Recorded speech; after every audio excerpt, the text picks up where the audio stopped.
I must not fear. Fear is the mind killer. Fear is a little death that brings obliteration. I will face my fear and I will permit it to pass over me and through me. And when it has gone past, I will turn to the inner eye and see its path. Where the fear has gone, there will be nothing. Only I will Only remain. I will remain. And that went well. Yeah. About as well as I was expecting. First take on the fly. I'm proud of us, guys. I gotta say. Well, hey. Welcome everybody to our show one more time. I am your host, Moadab. I mean Robert. And I'm I the am the imperial ecologist, right? Yeah, he's gonna kill the emperor. He's gonna kill the emperor. Watch out with him. Uh-huh. I am actually the messiah, guys. I am Muad'Dib Chaos. So we got more dib and more dob. The scouts have got it covered. Dub. That's what happens to us when we go to the Dunes deserts. We dipped up. Whoop. Wasn't that a Sting song for the first movie? More dib, more dob. That's all I want to All say. I want to say to you. No, that was Sting on the movie, actually, the first one, looking like freaking Peter Pan for some reason. Don't ask me why. Yeah. He looks like Peter Pan. Weird men in tights in He Arrakis. probably swings like Peter Pan too. Wow, where is this going to? I don't know. So let's change the subject suddenly. And what have you guys been watching recently? Okay, I go first. Over.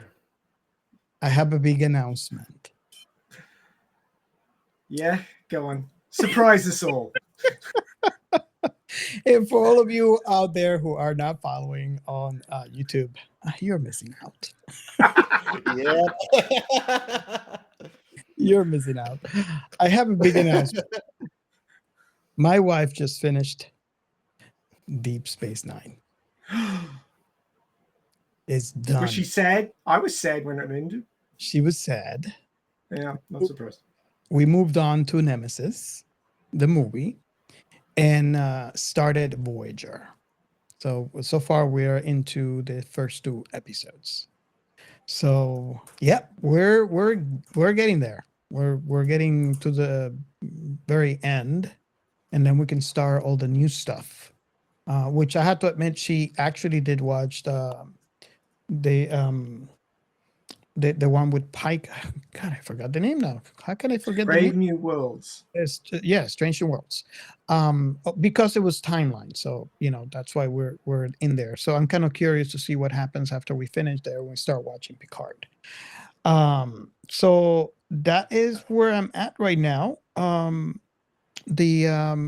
We're finally getting there. That list is getting accomplished, and one of the interesting things is that now when she's watching, her favorite show, which is Lower Decks, she is happy because she's understanding without me. And I don't know if you remember, if you follow the show enough, and you remember back when I was mentioning how she started watching Lower Decks, and 30-minute episode turns to be like 2 hours because I'm pausing, finding in YouTube a reference and going back to the show, pausing. So now she's actually bringing stuff up that doesn't even come to my mind. So it's like, oh, that thing? Wasn't that what happened in this episode on this show? And I'm like, oh, you're right. I completely forgot about that. So that's what's happening. So this is why I can't get you to watch Railgun. Exactly. Because you're spending 3 hours on an episode. Exactly.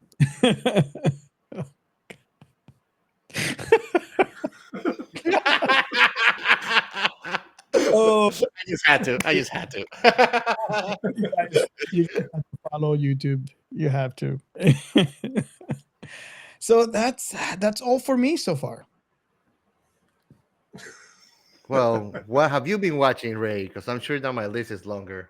I've been playing and watching sci-fi. Hey, Gio, do you think that once they finally finish watching all the Star Treks and are all totally caught up, that Robert's wife might start taking more attention to Robert's Lower Decks? Well, she's already mentioning I that she wants to. don't know, bro. I don't know. She says she wants to rewatch Enterprise. Oh God, here we go again. It's just let's go round one more time. So yes. Oh dear. Hey man, Anyway, you've what have I created been a watching? Well, behemoth. Not a monster, a behemoth. my son said, How are you gonna get out? "Yeah, yeah, I agree." He's not. Well, it's either start watching it all again from the beginning or divorce. There's nothing in between.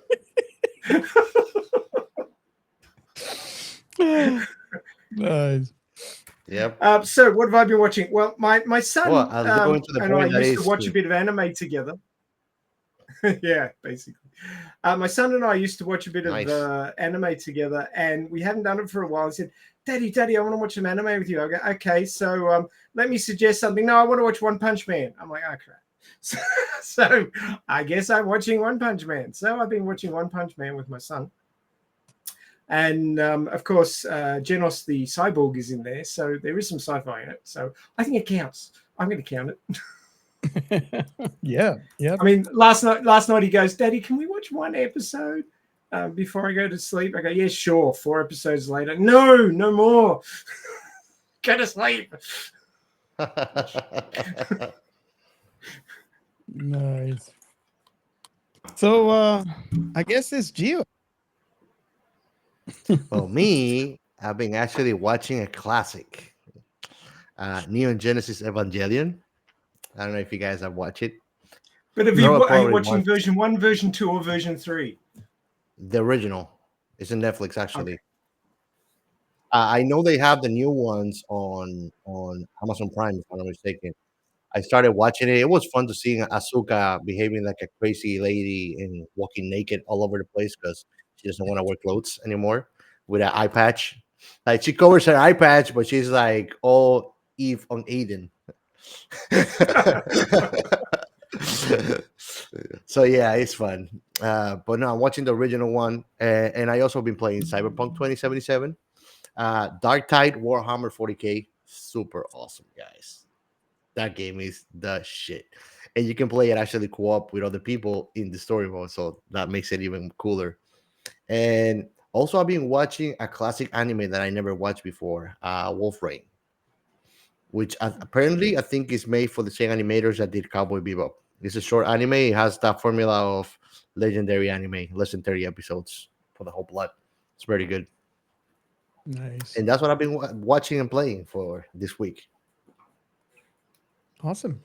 I do like a story that doesn't drag on too long. Like you can just tell when they're padding it to make more money. It's like, oh, come on, Bleach, Naruto, One Piece, guys. Mhm. Oh, Dragon Ball. I love Dragon Ball, but I stopped at Dragon Ball Z. When Dragon Ball Z ended, to me, ended that they were milking too much that cow. It's like, what are you getting at? Sweat from the cow anymore? There's no more juice anymore. Yeah, man. Sweat from the cow. Gross. I mean, like, well, I'll put it more poetically. Like Bilbo Baggins says, I feel like too little butter and too much bread spread. Yeah. okay. So moving on, Moving on. and I swear I'm gonna make a T-shirt out of that one. We should. We're moving on to the next segment. We are Science Fiction Remnant. This is the Funny Science Fiction Podcast. We are the Caribbean Science Fiction Network. We are Monorats. We are One Accord Level 2 Podcast. This is Jesse from Sudden But Inevitable and Open Pike Night. This is SciFi. And if you have followed the show, you know what this segment is all about. It's all about the community. It's all about everyone out here that comes to listen to the show and loves sci-fi. We all have that favorite, IP, that favorite thing that we follow. Could be a book, could be a movie, could be an anime, could be a TV show. And we have created that hashtag where you could actually follow and discover what other people love out there. And it actually gives you an avenue to voice your love for that one thing you have in sci-fi, and that is the hashtag This Is Sci-Fi. So it's so incredible. And if you have never listened to the show before, the idea came to me in season 1 because I wanted to reach out to the community. I wanted to reach out to the sci-fi community as a whole. And I was finding it, but they were in silos. So where you have uh, a particular, like there's a Star Trek community, there's a Star Wars community, there's a Babylon 5 community. But they were not all together. You have, books, you have TV shows, and I started using the hashtag and encourage everyone to start using the hashtag, to where, um, you can share that one thing you love the most about your one thing, your one sci-fi thing. And there's a lot of things that I have discovered, and really, really amazing throughout the years. Is one of the things is that you have people that might not be exposed to a particular sci-fi IP that all of a sudden started to watching because they're actually reading the passion of all the other people that were into the sci-fi. So I encourage everyone to use that to the hashtag. We also have chats that you can join in Discord. You can come into Discord. You can come into um, in Twitter. We have also a chat that you can join in, and let's join the conversation. Let's talk about that one thing you love about sci-fi, and you'll be surprised that you might have that one love that you like so much that maybe no one has. You think that people have listened to, and they're not, and you're actually doing them a favor because now they have that another love in sci-fi. So what do you guys what have been your experience so far for this week with This Is Sci-Fi? I actually didn't post anything, but this is something sci-fi that I didn't mention I was watching, and I would love to make an episode on it. Of course, it will be impossible to get you on board with playing the saga of Gears of War, which is very sci-fi actually. And if you think about it, it has a lot of influence from Warhammer 40k, how the soldiers look, what they're fighting, and everything. And I actually tell everybody to just go join the Discord because I am all the time streaming my games. We have a channel actually there that is called Hang Out with the host, where you can watch me play, talk to me when we're playing.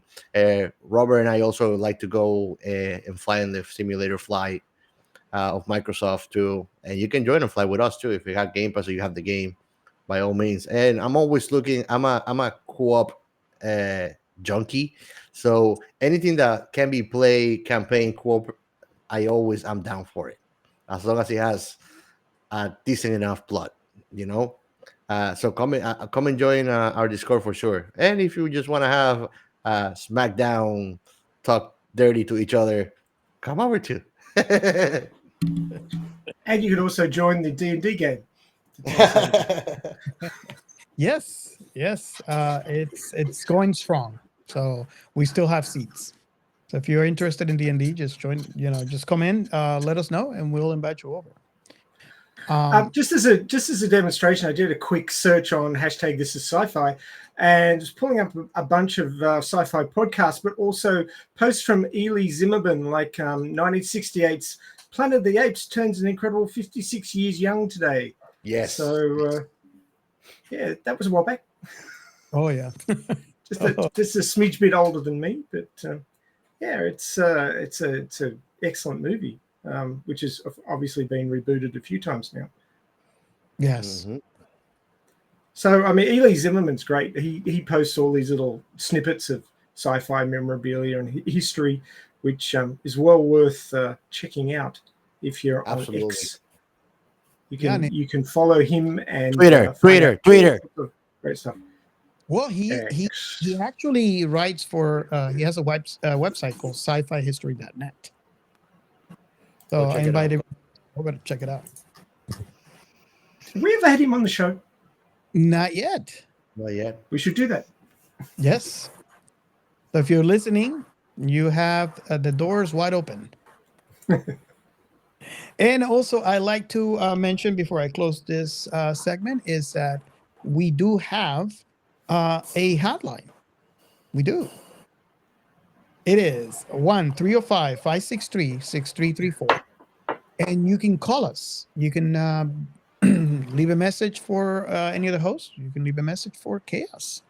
All your hate mail goes there. And you could leave a voicemail about any other show that you listen to with your thoughts. You can leave a voicemail about shows that you like us to do in the future. And remember, anything that you, when you call in that number, anything that you leave there, we could actually play it on future episodes and we could have a discussion. So just remember, the number is 305-563-6334. And with that, we move on to the next segment. Shoutouts. And for these shout outs, we got two special people that we want to actually mention. The first one is the Heretical Sayyadina, and you can find her tag at Twitter, not X Ray. Is Sayyadina with double Y Heresy. She's awesome. We haven't heard from you in a while, but how could we miss the opportunity to give you a shout out with such a special opportunity? We hope that you're doing well and that you enjoy this episode. The other one is Kelly Szentgyorgyi, and her tag on Twitter, not X. Sorry, Elon Musk. We're not gonna adapt to that. I know that you bought Twitter because you want to be everybody's cool friend, and that's cool. We consider you the real Tony Stark. You want more than that, man? So going back to Kelly Szentgyorgyi, Antipodal is her tag. We love you. And this IP, we sure know that you will enjoy, taking into account that you're a girl of culture and taste. And we mentioned Billy Zimmerman, but again, I wanted to give it a mention and let you know, man, that the doors are open. You can make a pick of whatever you like to talk to in the episode that we'll do with you. It'll make it more fun and wholesome, I think, and more profound. The conversations are better when we all enjoy and love what we're talking about, right? And that's all for these shoutouts. Nice. Okay. I'm getting better at this, man. You are. Okay. So I think that take us to the next segment. I think it is. The Arbidus. Fatality.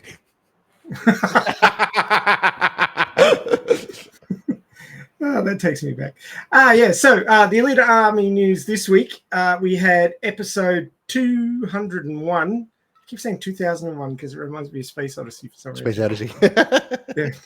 To episode 201 of Radio Chaos, which was the next episode of the original manga series, or Gumu, Angel of Death, Beyond the Yellow Door, Journey 1 Judgment Day is the name of the chapter. And it's basically Alita has managed to kill Zerkapan and save the scrapyard, but because she used a pistol, she's sentenced to death.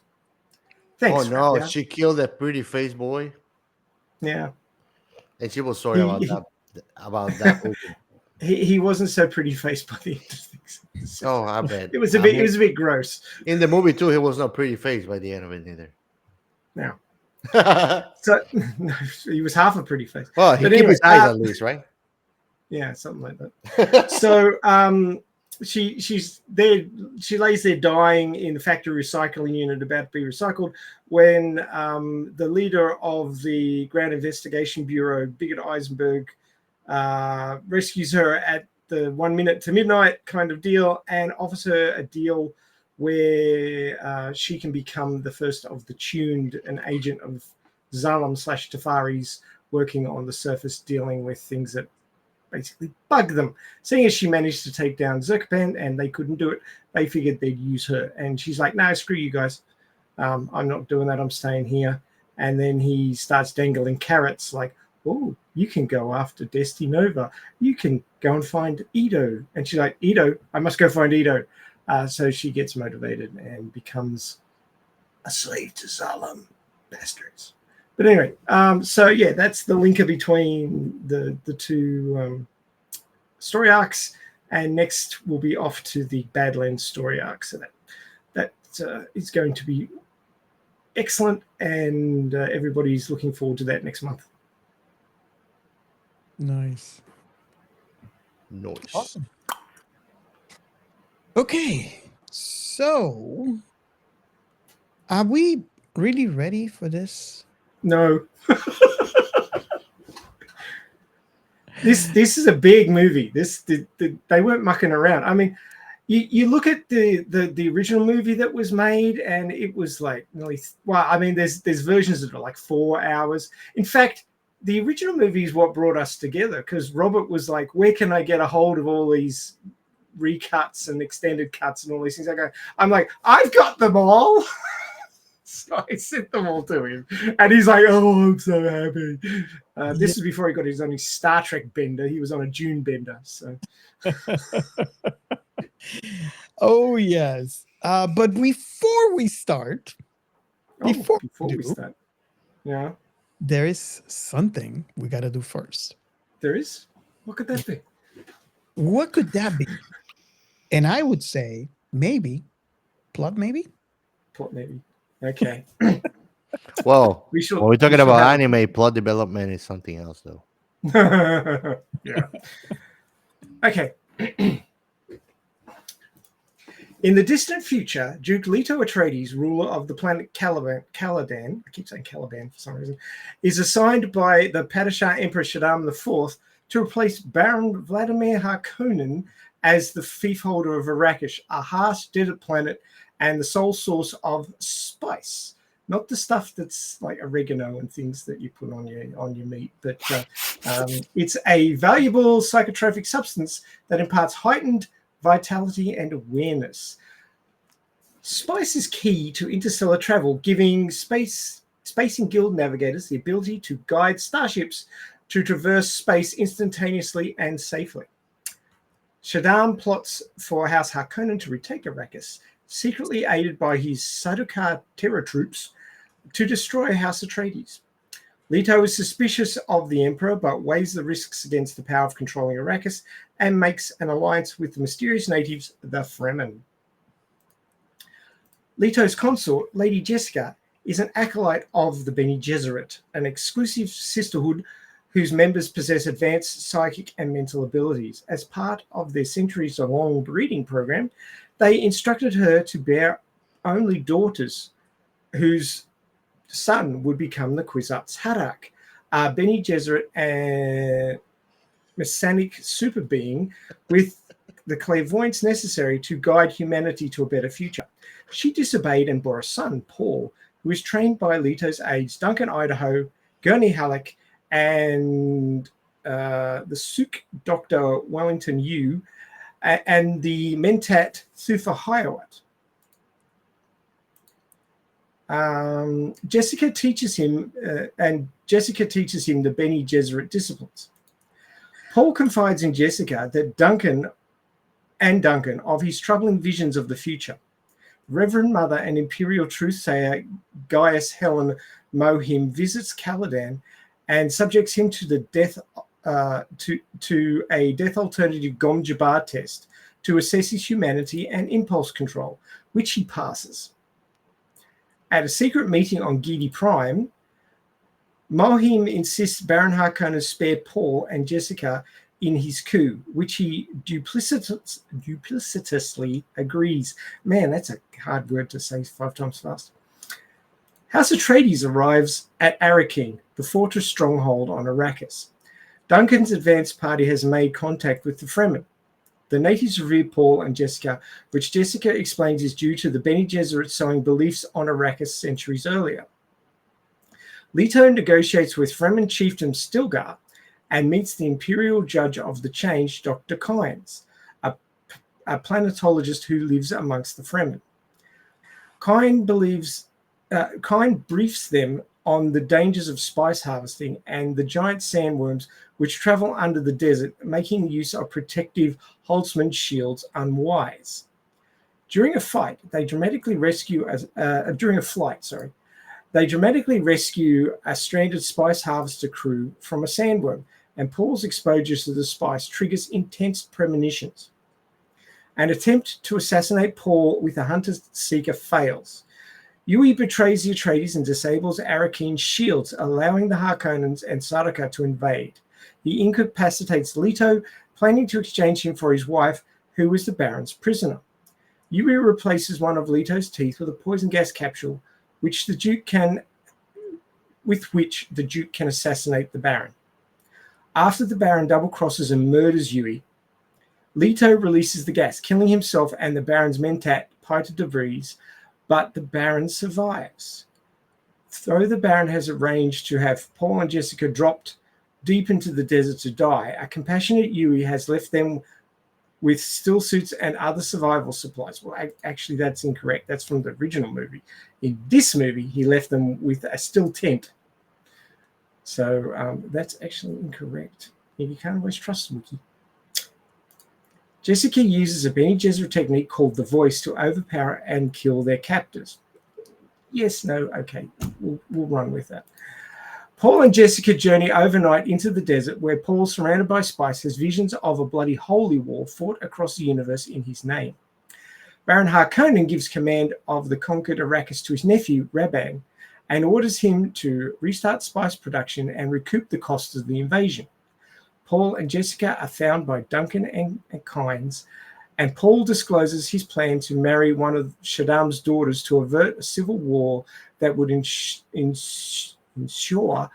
the news of avert the civil war that would ensue from the news of the Emperor's treachery. That's what I was trying to say. That's a really complicated sentence. They are found by the Sardaukar, but Duncan sacrifices himself to enable Paul and Jessica to escape. Kynes is mortally wounded by Sardaukar, but summons a sandworm that devours all of them. In the deep desert, Paul and Jessica encounter Stilgar's tribe, including Chani, the girl in Paul's visions. Fremen warrior Jamis opposes Stilgar's lenience for them and challenges Paul to a ritual duel to the death, which Paul wins. Against Jessica's wishes, Paul joins the Fremen to fulfill his father's goal of bringing peace to Arrakis. Cue the credits on the end of part 1. And we don't have part 2 yet. Nice. I was going to ask this question because this is something that came up in our previous episode on this. Do you like this way of bringing the story? And let me explain, right? So if you guys have not listened to our episode on Dune, I suggest you go through the back catalog and listen to that one, and then you can come back to this one. But in the original, we kind of get as whole of a story as we can. And the reason why I'm saying this is because there's also the books. There's a lot more in the books there is in the movie. And that's why the movie turned out to be as long as it was. And if you're catching the movie as it is sold today, there's a lot of cuts. So it even has less of the content. However, it has more of like the final, well, not the final, but it has more of a movie. Let's say it that way. In less of the time.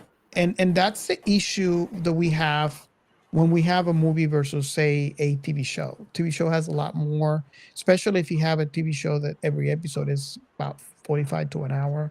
You have the possibility of containing more of the story because of, you have a lot more time allotted to be able to tell that, such story. In the movie, it's not the same thing. You have to make sure that is, around 2 hours. Because, no one can sit down for so long in the theater, right? That's the original thing. So the original, we get a lot more of the story. I guess that's what I'm trying to say in the original. Now, the way that this has been done, and I personally like it, and I want to see your thoughts on it. We get a part 1, kind of like the previous movie that we covered. Mm-hmm. And I think, and this movie was like 2 hours and something, right? I can't remember the actual. Well, I actually was going to give you the comparison. We get more of a movie than even the original one. The original one was 2 hours and 17 minutes, which is considered long. But this one we got 2 hours and 48 minutes. Exactly, almost 3 hours, and that is part one. So I These think guys went Lord of the Ring hardcore on it. and there's and the reason why I'm saying this the long way is because there's kind of like a dilemma, right? Typically, movies you like movies that are final, right? You Mhm. have a beginning, a middle, and an end, right?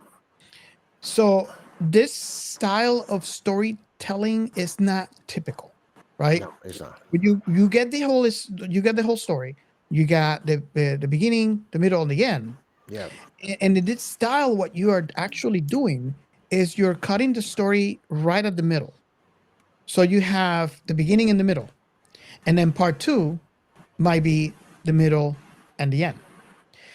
However, although it's not your typical, and most people might not like it, I actually think I'm warming to it and I'm liking this because it allows for a movie to have more time to tell the story.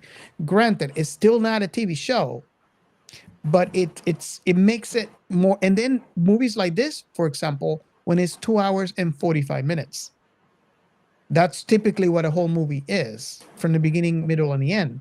This one is just giving you half of the story. Not even a typical movie, really. A typical movie is 2 hours at most.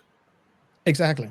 So after 2 hours, usually it's considered a long movie, long format. So what is your thought on that? Because it's definitely not your typical storytelling, and I'm starting to see this creeped up more in movies lately. And I Rebel want Moon. exactly Rebel Moon, and I'm kind of wondering if it's because of that reason.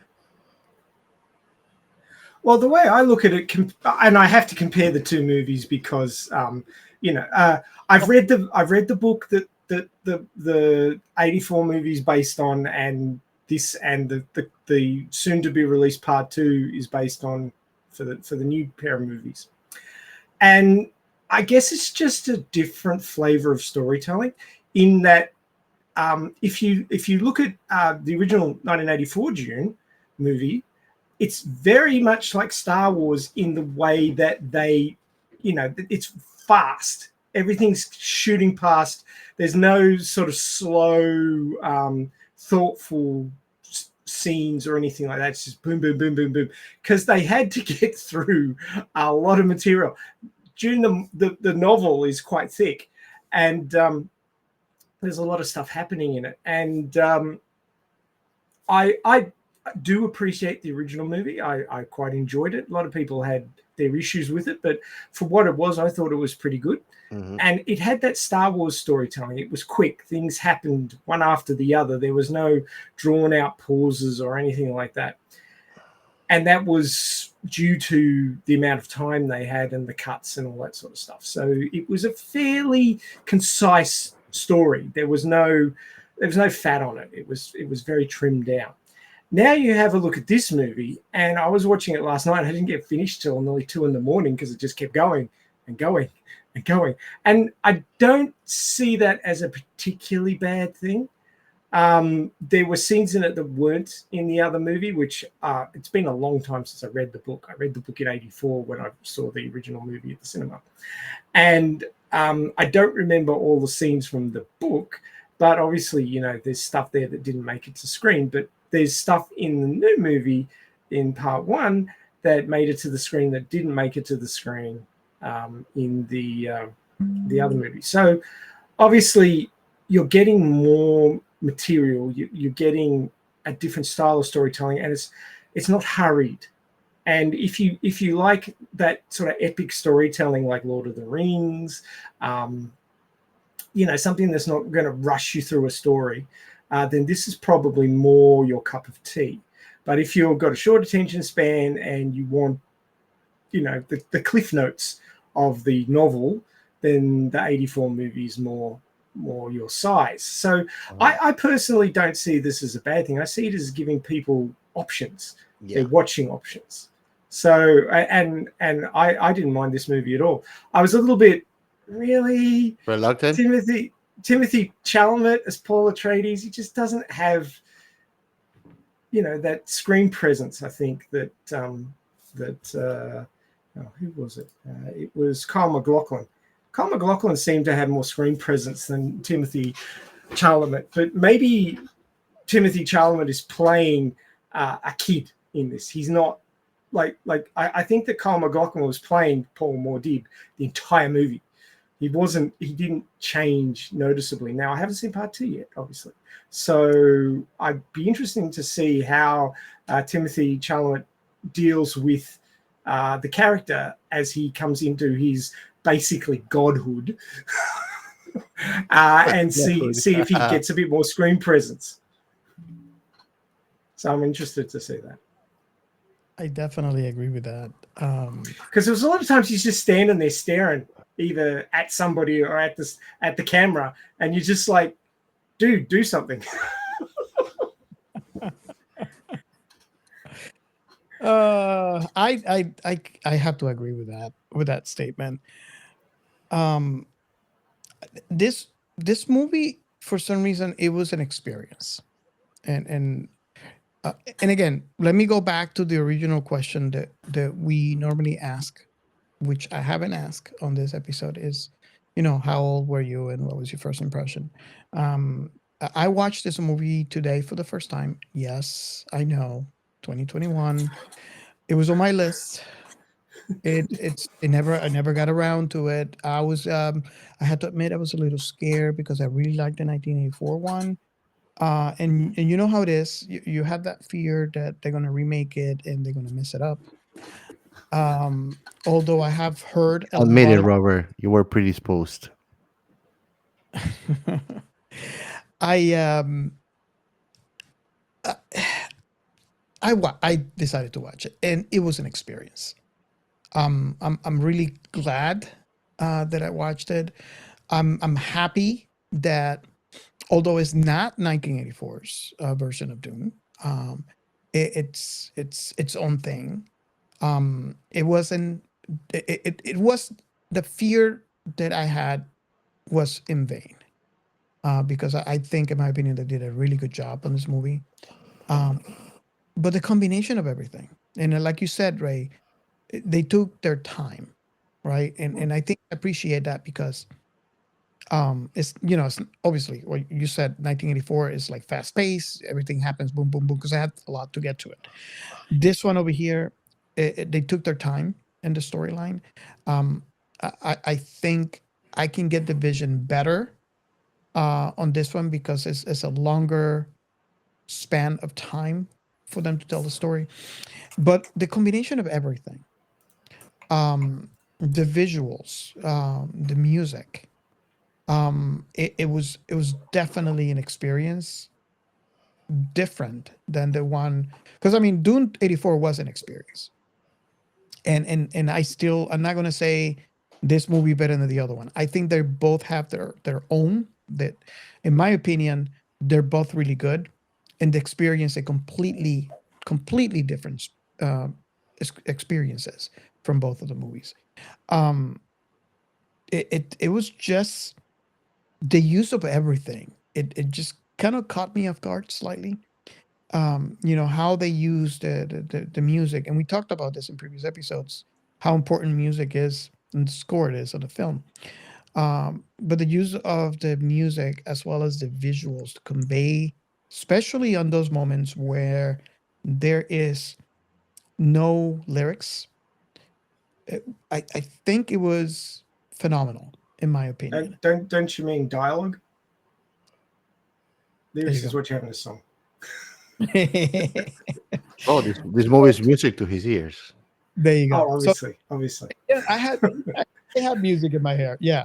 So the scenes, they had no dialogue. It's, to me, it was kind of art. And I don't know if you, and I'm mentioning this because I want to get your opinions on this. This is my first time watching it. This is my first experience on it. My first, my perspective. I felt like I was watching an art film. Everything fit into place. Now, what was your I don't know if you guys saw it today for the first time. I watched it before yesterday, and I'm gonna say what nobody wants to say. I like this one better than the original. Now, I'm not gonna blame the original one. I mean, it's a reflection of the times, but fortunately, there's more resources now. The other thing is, I think that they didn't do a part two back then because of lack of resources, and probably didn't have such a big boom in the box office as it was supposed to. If not, they probably would have, because that's something that left me really. It gave me sci-fi blue balls. You know, I watched the first one and I'm like, where's the rest? Like, what happened with the Emperor? Like, what the hell, man? You just got powered up and boom, it's over. The movie was not about controlling a worm. The movie was about taking down the bad guy. And when I watched this one, I think that the way it ends, and you know that part two is coming, is like, yes, I'm gonna get that. I'm gonna get a release for that November, finally. uh, but on top of that, I think too. Uh,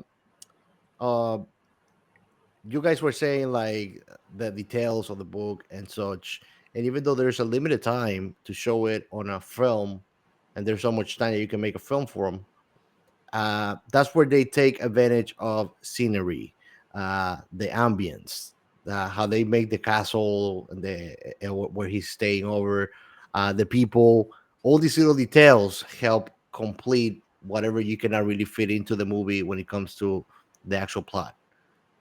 And I think that it was done masterfully. Even though that I think that Kyle MacLachlan, I think I murder it, but he's a great actor. I love his movie and his acting. I think that this new person for the movie, which is named, if I'm not mistaken, let me see here. I don't want to murder it neither. Tell Uh, Timothy. Timothy Uh, Chalamet. he looks more young, teenage, and he's a 17-year-old prince, while Kyle looks more like a grown man. It's a funny thing you mentioned that because Kyle had a presence, like Ray mentioned, Yes, he did. and I'm really really curious to see part two and see how Timothy would deal with that presence, because Exactly. it doesn't make sense for him to have that presence now in part one, because that's basically his road to godhood, right? Yes, and I think that at least that's how I interpreted the movie. I think that it's very important part of his character, that he doesn't believe, he has a disbelief for the religion, for the prophecy, but he's the Messiah. And most of the time where there's some kind of Messiah character, that's how it happens. They do not think they are that. They doubt themselves, or they don't have a full-fledged belief on such creeds until they see it happening before their eyes. But if you compare him to, say, Neo from the Matrix, right? With God, I can't think of the guy's name now. Morpheus. No. Who played Neo? Help me out. Keanu Reeves. Keanu, yes. Oh, so man. if you put Keanu's acting next to Timothy's acting, and the pre awakening versus post awakening, I still think that Keanu wins out in the screen presence. He looks confused. He's trying to work out what's going on, but he's not lacking that screen presence. And I just felt like Timothy was a little bit thin. Not just his body, but his presence on the screen. It just... in the fight scenes, you can see that he makes up for it. His personality, yeah. And I think that it all plays out in everything that's happening to him. His dad just died. His whole life was ripped apart to shreds when they destroyed everything that he known to be home. And I think that the end of the movie closes that with a nice note, because his mother, Sayyadina, was like, no, we need to get out of world. And he was like, no, my dad brought us here and I came here to do something. So it's like you can see the character development throughout the movie, and he actually it's like Neo starting to believe that he's the one, which I think it was a great comparison what you did there.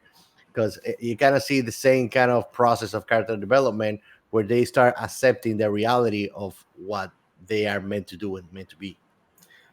I thought it was a bit harsh where Chani, played by Sayyadina, is like, oh yeah, he's a good warrior. You're a dead man, but here, I'll let you use my knife. You can die with it in your hand. It's an honor. And he's like, you don't even know me. It was like, who are you saying's gonna die? it was like, hold my beer. Yeah. And Paul was, I mean, yeah, you're right. Paul was pretty shaken up because his father died, his whole house had been wiped out. He's seeing, he wasn't there for it, but he's seeing visions of piles of dead Atreides bodies burning. Yep. And he's getting all it. I mean, it must be really confusing. Like, normally, like, a human being gets one channel, their life, right?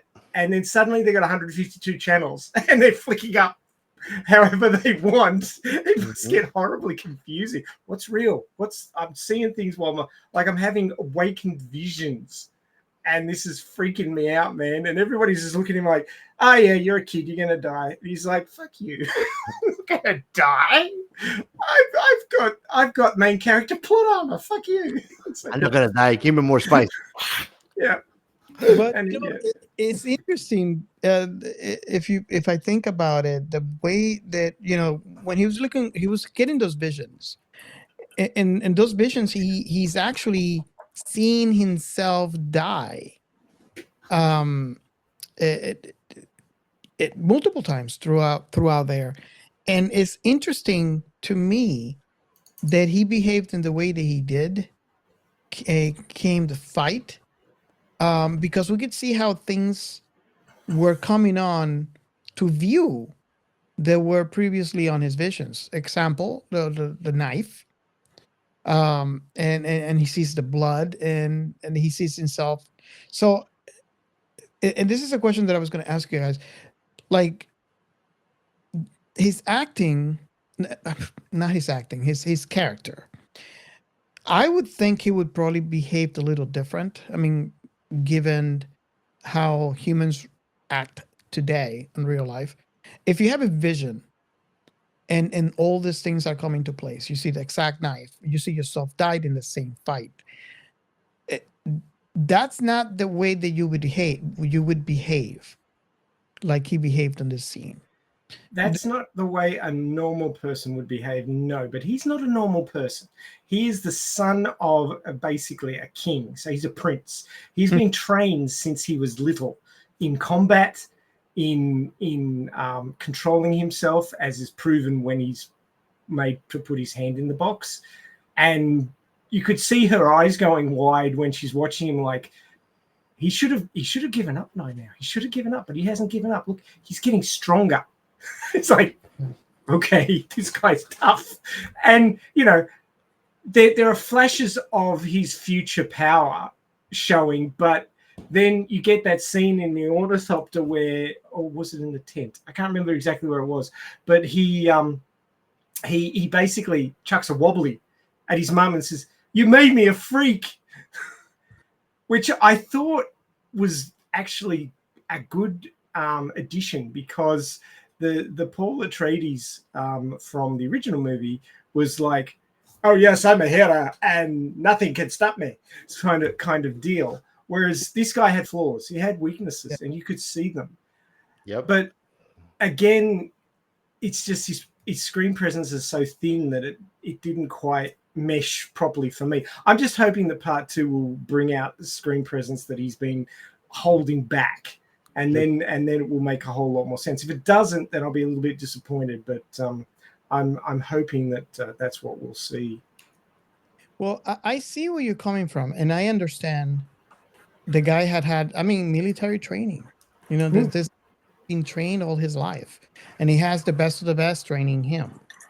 But there's always that certainty, that doubt that comes when you think something is becoming true.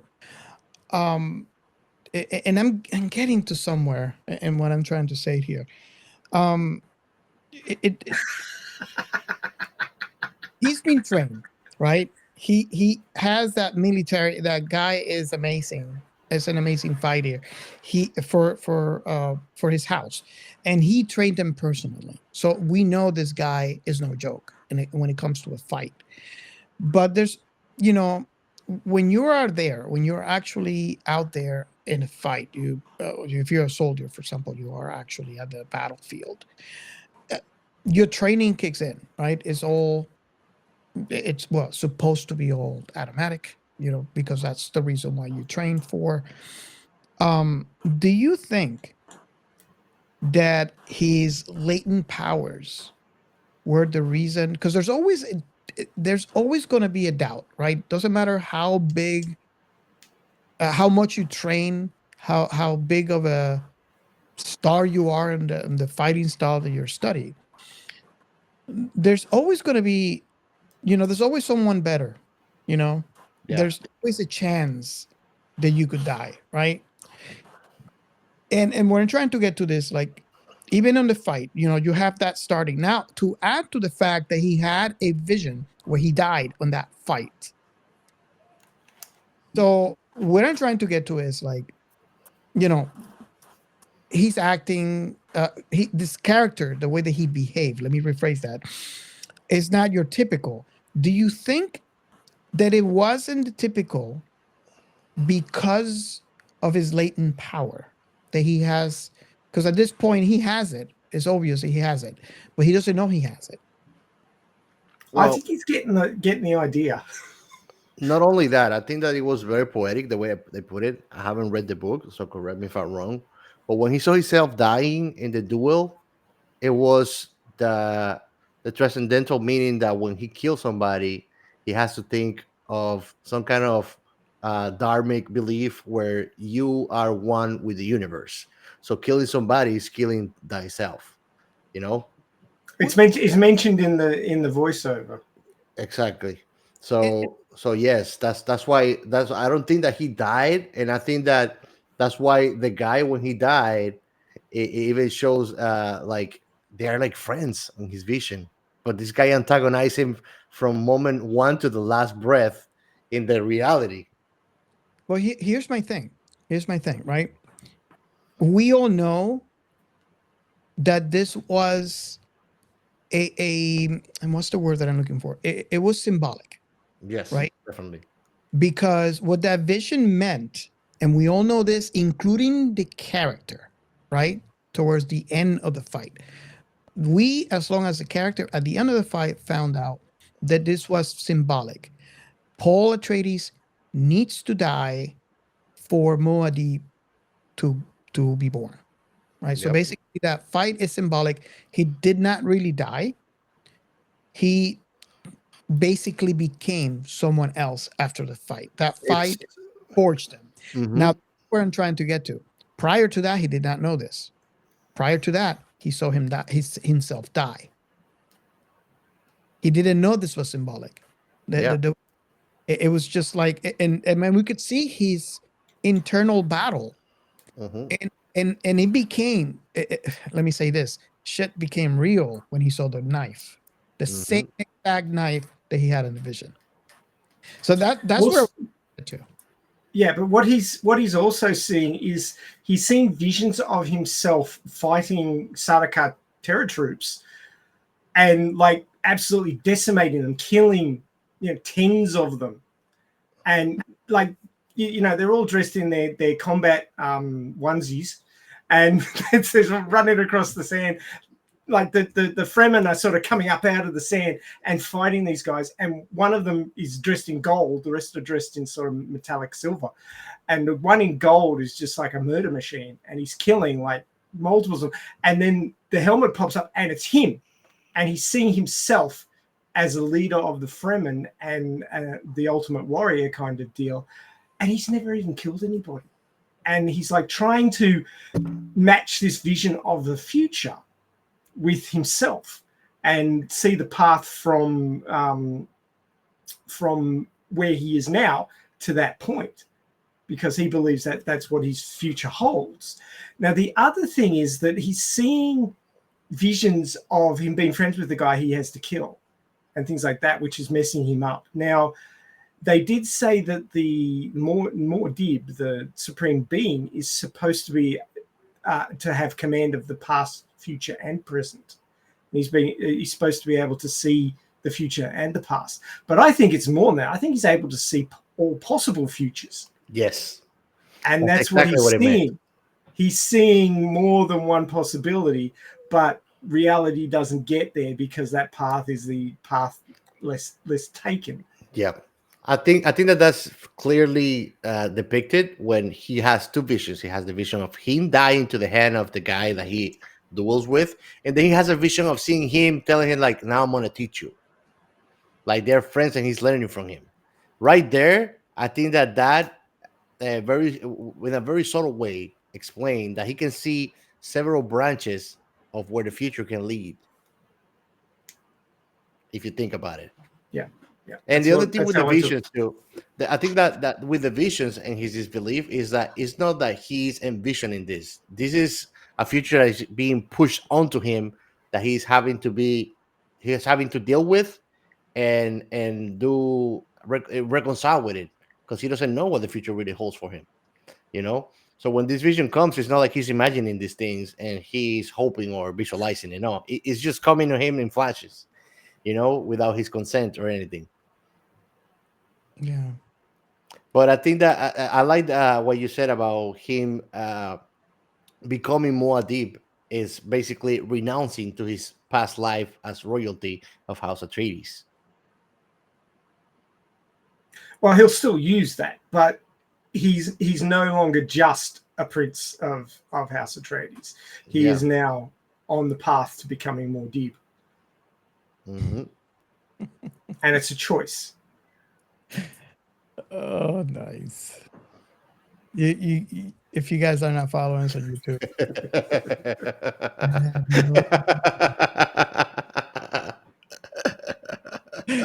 no idea.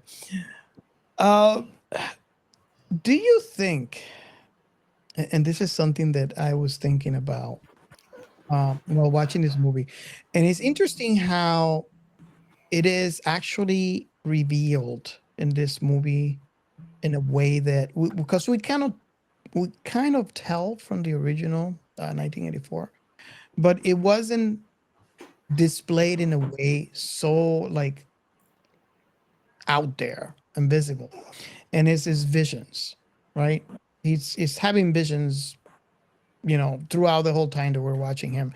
And in some points, I was watching this with my wife and she was slightly confused because at one point she would say like, you know, hold on a second, is this vision again? Or is he real life? And the way that they float you back from real life to visions. Now, we have all heard how it's common for people to have visions. We've seen it in movies, typically with like, you know, when the Indians are having the ceremony and they have visions. You have to go into this, the spiritual, you know, travel as a ceremony.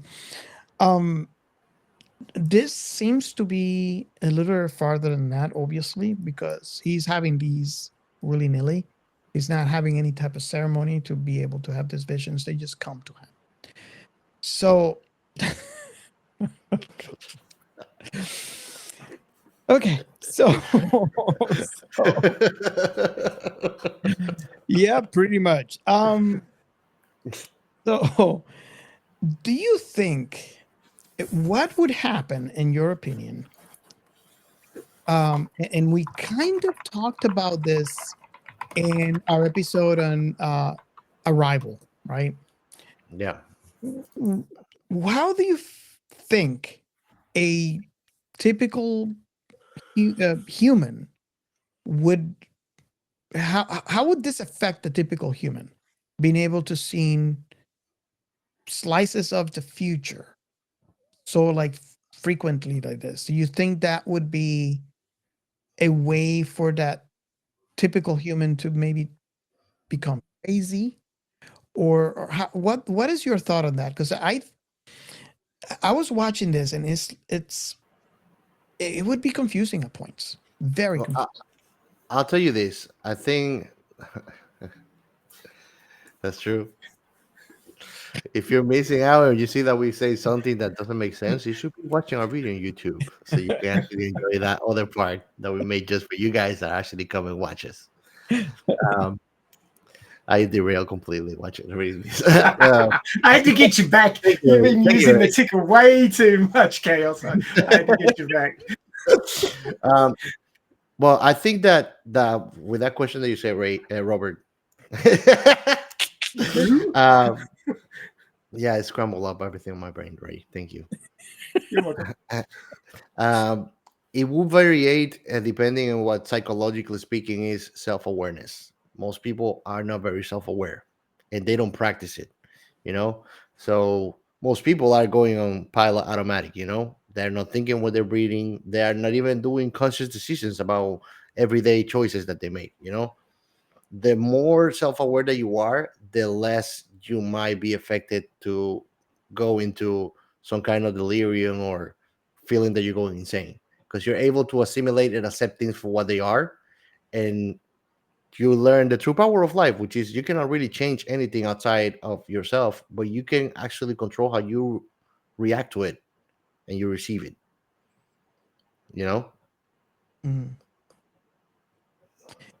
What is your thought on that, Ray? Ray on looks surprised with my answer. I said, it's quite a deep answer, Chaos. I was quite Who's this impressed. guy? Well, of course, we're gonna be, surprised with that answer after, coming back right after being derailed. That doesn't typically happen, but Well, you're talking to a guy that is like a Google Chrome window with 100 tabs on it. You know, that's my brain. So it's difficult to really me lose the thought of train. So most of the time you're low on resources. Is that what you're telling us? Yep. My memory card is like, you need to delete shit on your hard drive. Too full. Stop downloading porn. You'll be right. I don't know why people download porn, bro. I watch it stream and that's it. Well, yeah, downloading porn is so last century. I haven't even Anyway. made the important decision of really log myself into a website for porn. You know, I just go watch and close. You know, I don't know why people. What was your OnlyFans address again? Only GNs. Only GNs. Oh dear, derailed. Okay. So yeah, I just to build on what Gio said, I do think that if you weren't particularly self-aware and you started having visions, you'd be a mess because you'd have a lot of trouble discerning what was real and what was vision, especially if they're full color, 4K. 4K visions. 4K visions. Yeah. Don't have 8K visions; it'll blow your mind. But brought to you by Google Pro Vision. You throughput will drop. You won't get 30 frames a second. You'll get much less. But yeah, I mean, if you weren't self-aware, and I do think that Paul Atreides as a character is very heavily trained. I mean, they basically say that he is very self-aware and in control of himself with the Gom Jabbar situation, and to the point where it surprised the Reverend Mother how long he put up with that. Because I do know in the original movie there wasn't actually a needle. She just said there was one because he was testing him, but she had a needle, man. I don't know whether it was actually poisoned, but yes, thanks. I don't know if it was actually poisoned, but yeah, she looked pretty damn serious in this movie. So he basically controlled himself there, and that requires a whole lot of self-awareness to be able to control your natural instincts to shy away from pain. So he managed to do it. He's got the mental control that he needs. And I think that that's something that somebody who is becoming a supreme being would necessarily need to not lose his shit and go completely batshit insane. You really wouldn't want the Joker to become more deep, all right? Because that would be bad. So I don't think that Paul Atreides is as a proto-Mordib is going to go down that line. He's not going to lose his shit and just want to destroy everything. He's going to keep his tenets of that he learned from his mother and father, and be the decent sort of supreme being, ultimate ruler kind of guy that people would prefer. I mean, he sees that there's going to be a holy war, and he's scared shitless of it. Like, this holy war, it's going to be fought across the stars, and it's going to be in my name. And he's freaking out about it to his mother, which I don't blame him, because I probably would too. Yeah, And he's just a kid. He's just a kid, Yeah. and this is his first peek at real world life outside of the walls that he was raised on. If you think about it, so it's like everything's happening way too quick, all at once. and I like how they showed it, right? That this is like his first big thing. It's kind of like a transition from the moment he let when he was about to leave Caladan. You notice how he went out to the seaside or the riverside, whichever that was, and put his hands on the water. And the first impression that I got on that scene is him trying to knowing the fact that he's leaving this planet and going to a planet that water is scarce.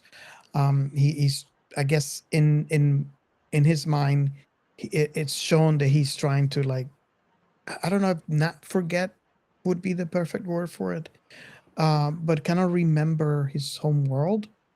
And then we fast forward to when he gets to Arrakis.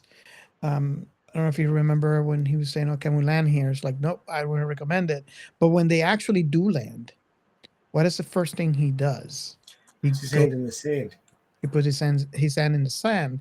And to me, and it's kind of strange though that a movie makes me feel that way. And I don't know if that was intentional or if you guys got a different perspective. But when I saw that scene, when he put his hands on the sand and you can see the spice within the sand, I kind of got the sense as like, wow, this is really happening. This is my first adventure.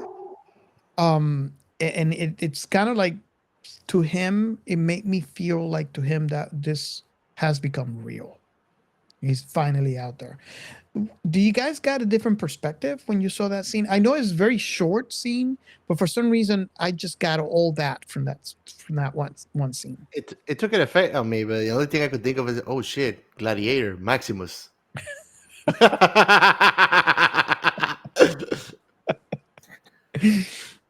Well, they did sort of, this movie was more of the epic scenery and sort of things that you stop and have a think about. And I do think there was a greater level of layering of ideas in this movie because they had more time to do that than in the original Dune movie.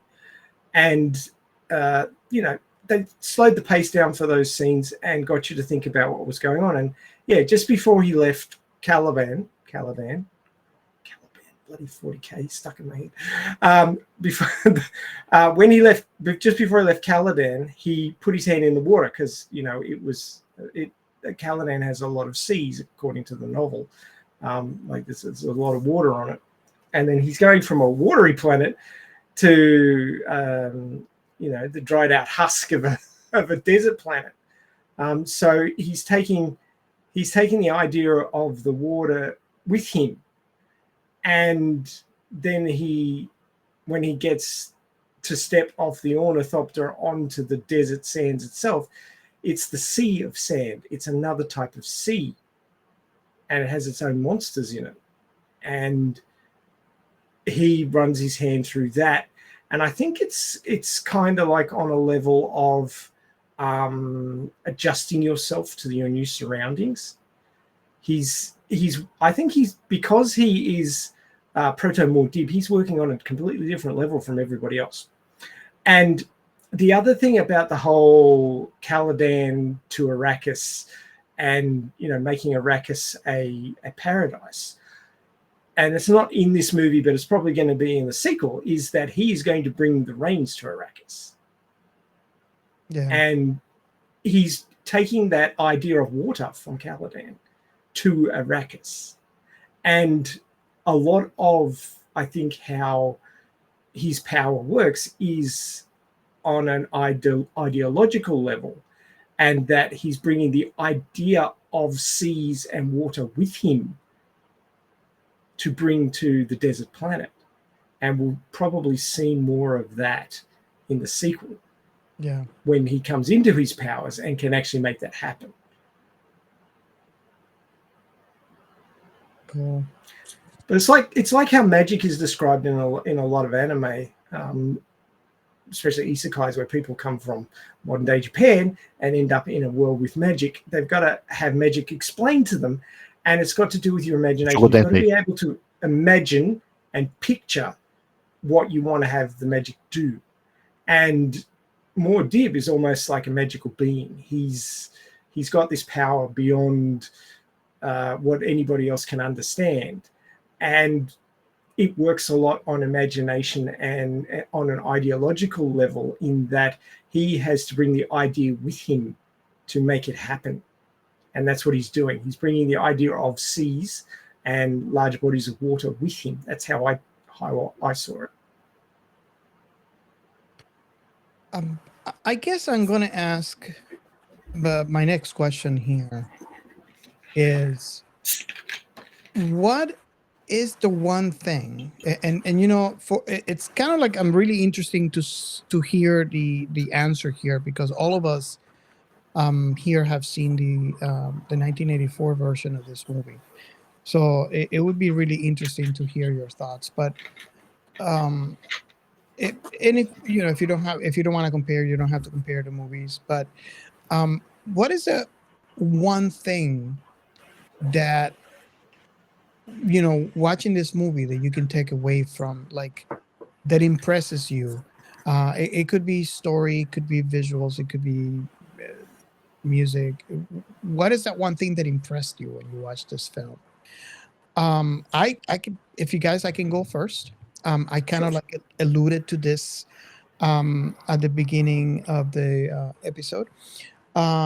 It's, to me, I felt, like I said before, like I was watching an art film, where all the components of the film were so timed together.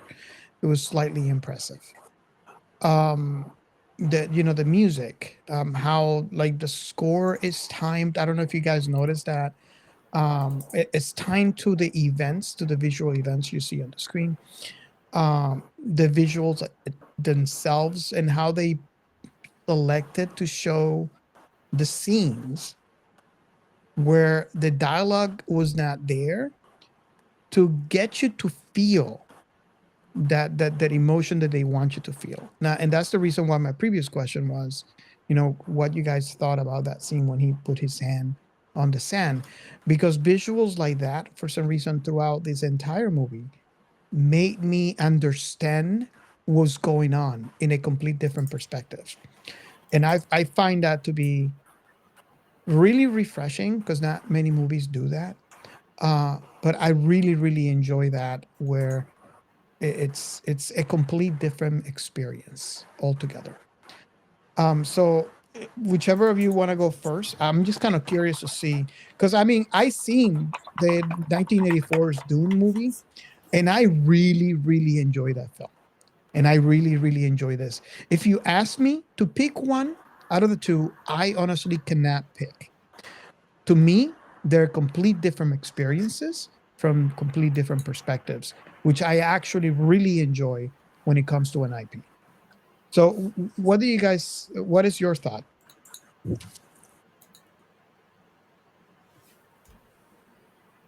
You want me to go first, Ray? Yeah, go on. I like this one better. I think that, I don't know why. I'm not one for grudges, but I hated that I didn't get more on the first one. It left me really. I think that the movie ended on a cliffhanger. You were And dangling. yeah, I mean, what? So the emperor, the emperor, after he actually destroyed Paul's life lived forever, happy after. Like what? What happened? You know, this guy's like right in the warm and everything, and boom, the movie's done. It's like what the hell, bro? And this movie, you know that there's a new movie coming, and you know that it's about to go down. But on top of that, too, there's a lot of little details that they didn't put on the other movie, like when they arrive to Arrakis, uh, how you can see the people of this world, how involved into the prophecy, the religion. It gives you a little bit more of flavor of what's going on outside of the inner circle of the main character. And I think that made it more immersive, and it drops you away into the storytelling of what's going on in not only the movie but the world within it. You know, you have a lot of short bits of other characters that are not just the main character, while in the older movie it's very very heavily focused on on our main character. You got very little bits of the other things, but not as much as you do in this one, which helps you kind of get a bit more feel of what this world is and everything that surrounds it. You know?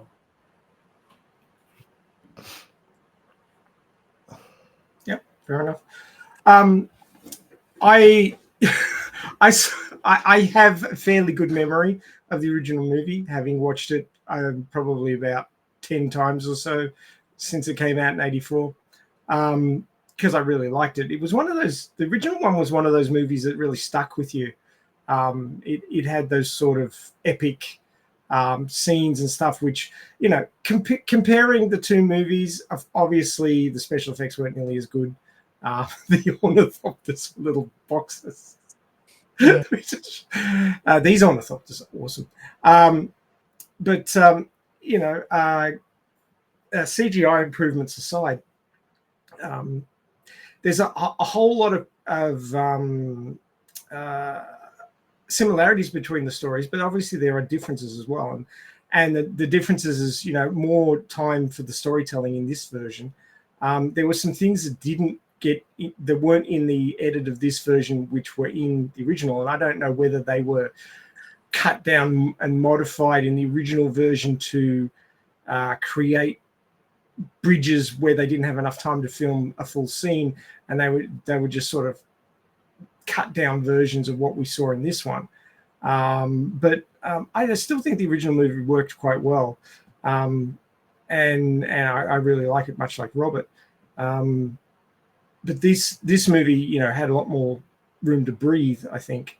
And also, I finished watching it last night, and I was thinking much like Gio, but because I've read the book and seen the original movie, I know what happens next.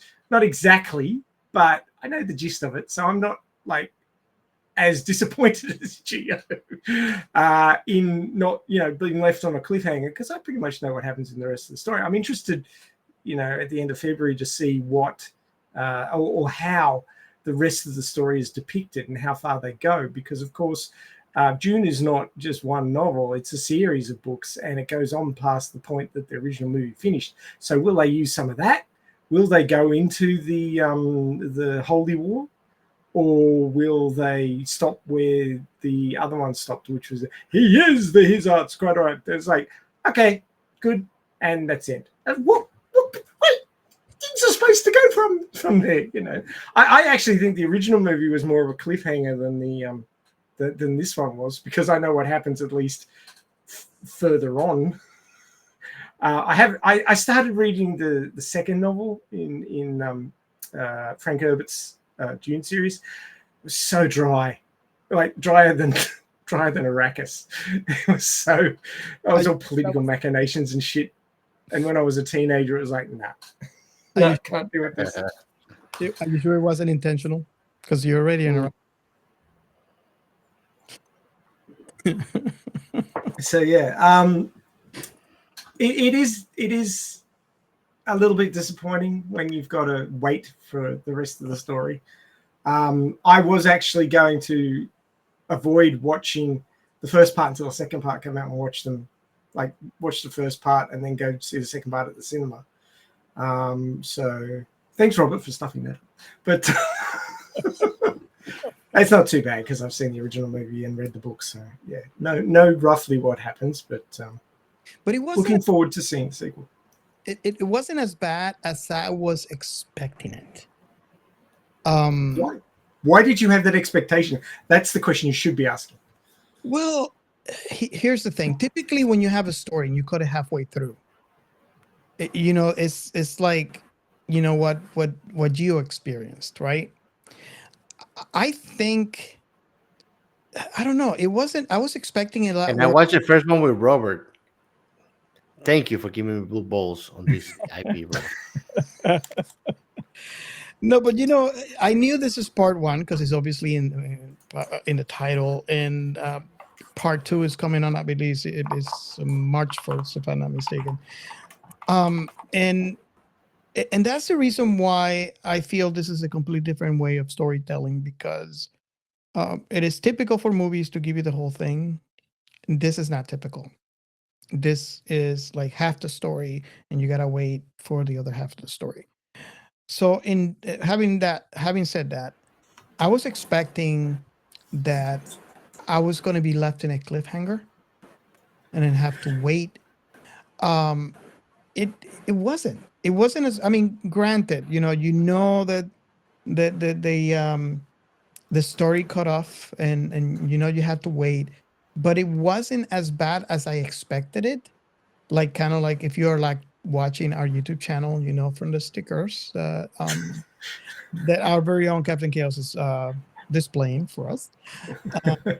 I'm not gonna say. You fool him, Ray. I did. Now think of me as I little put that one Johnny. up. That is I'm like little Johnny.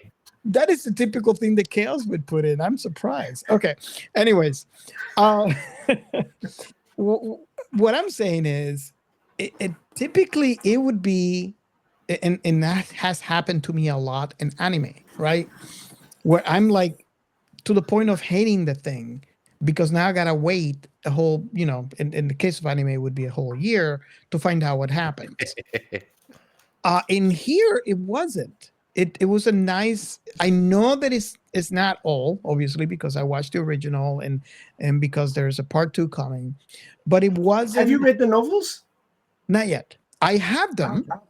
I haven't read them yet, which is I'm still trying. The original one is quite readable. Dune Messiah, the follow-up novel, is really dry. There's so much political stuff. There's hundreds of pages of political stuff, and I just So, based on what I was just saying, it just came to me because of what you said, Ray.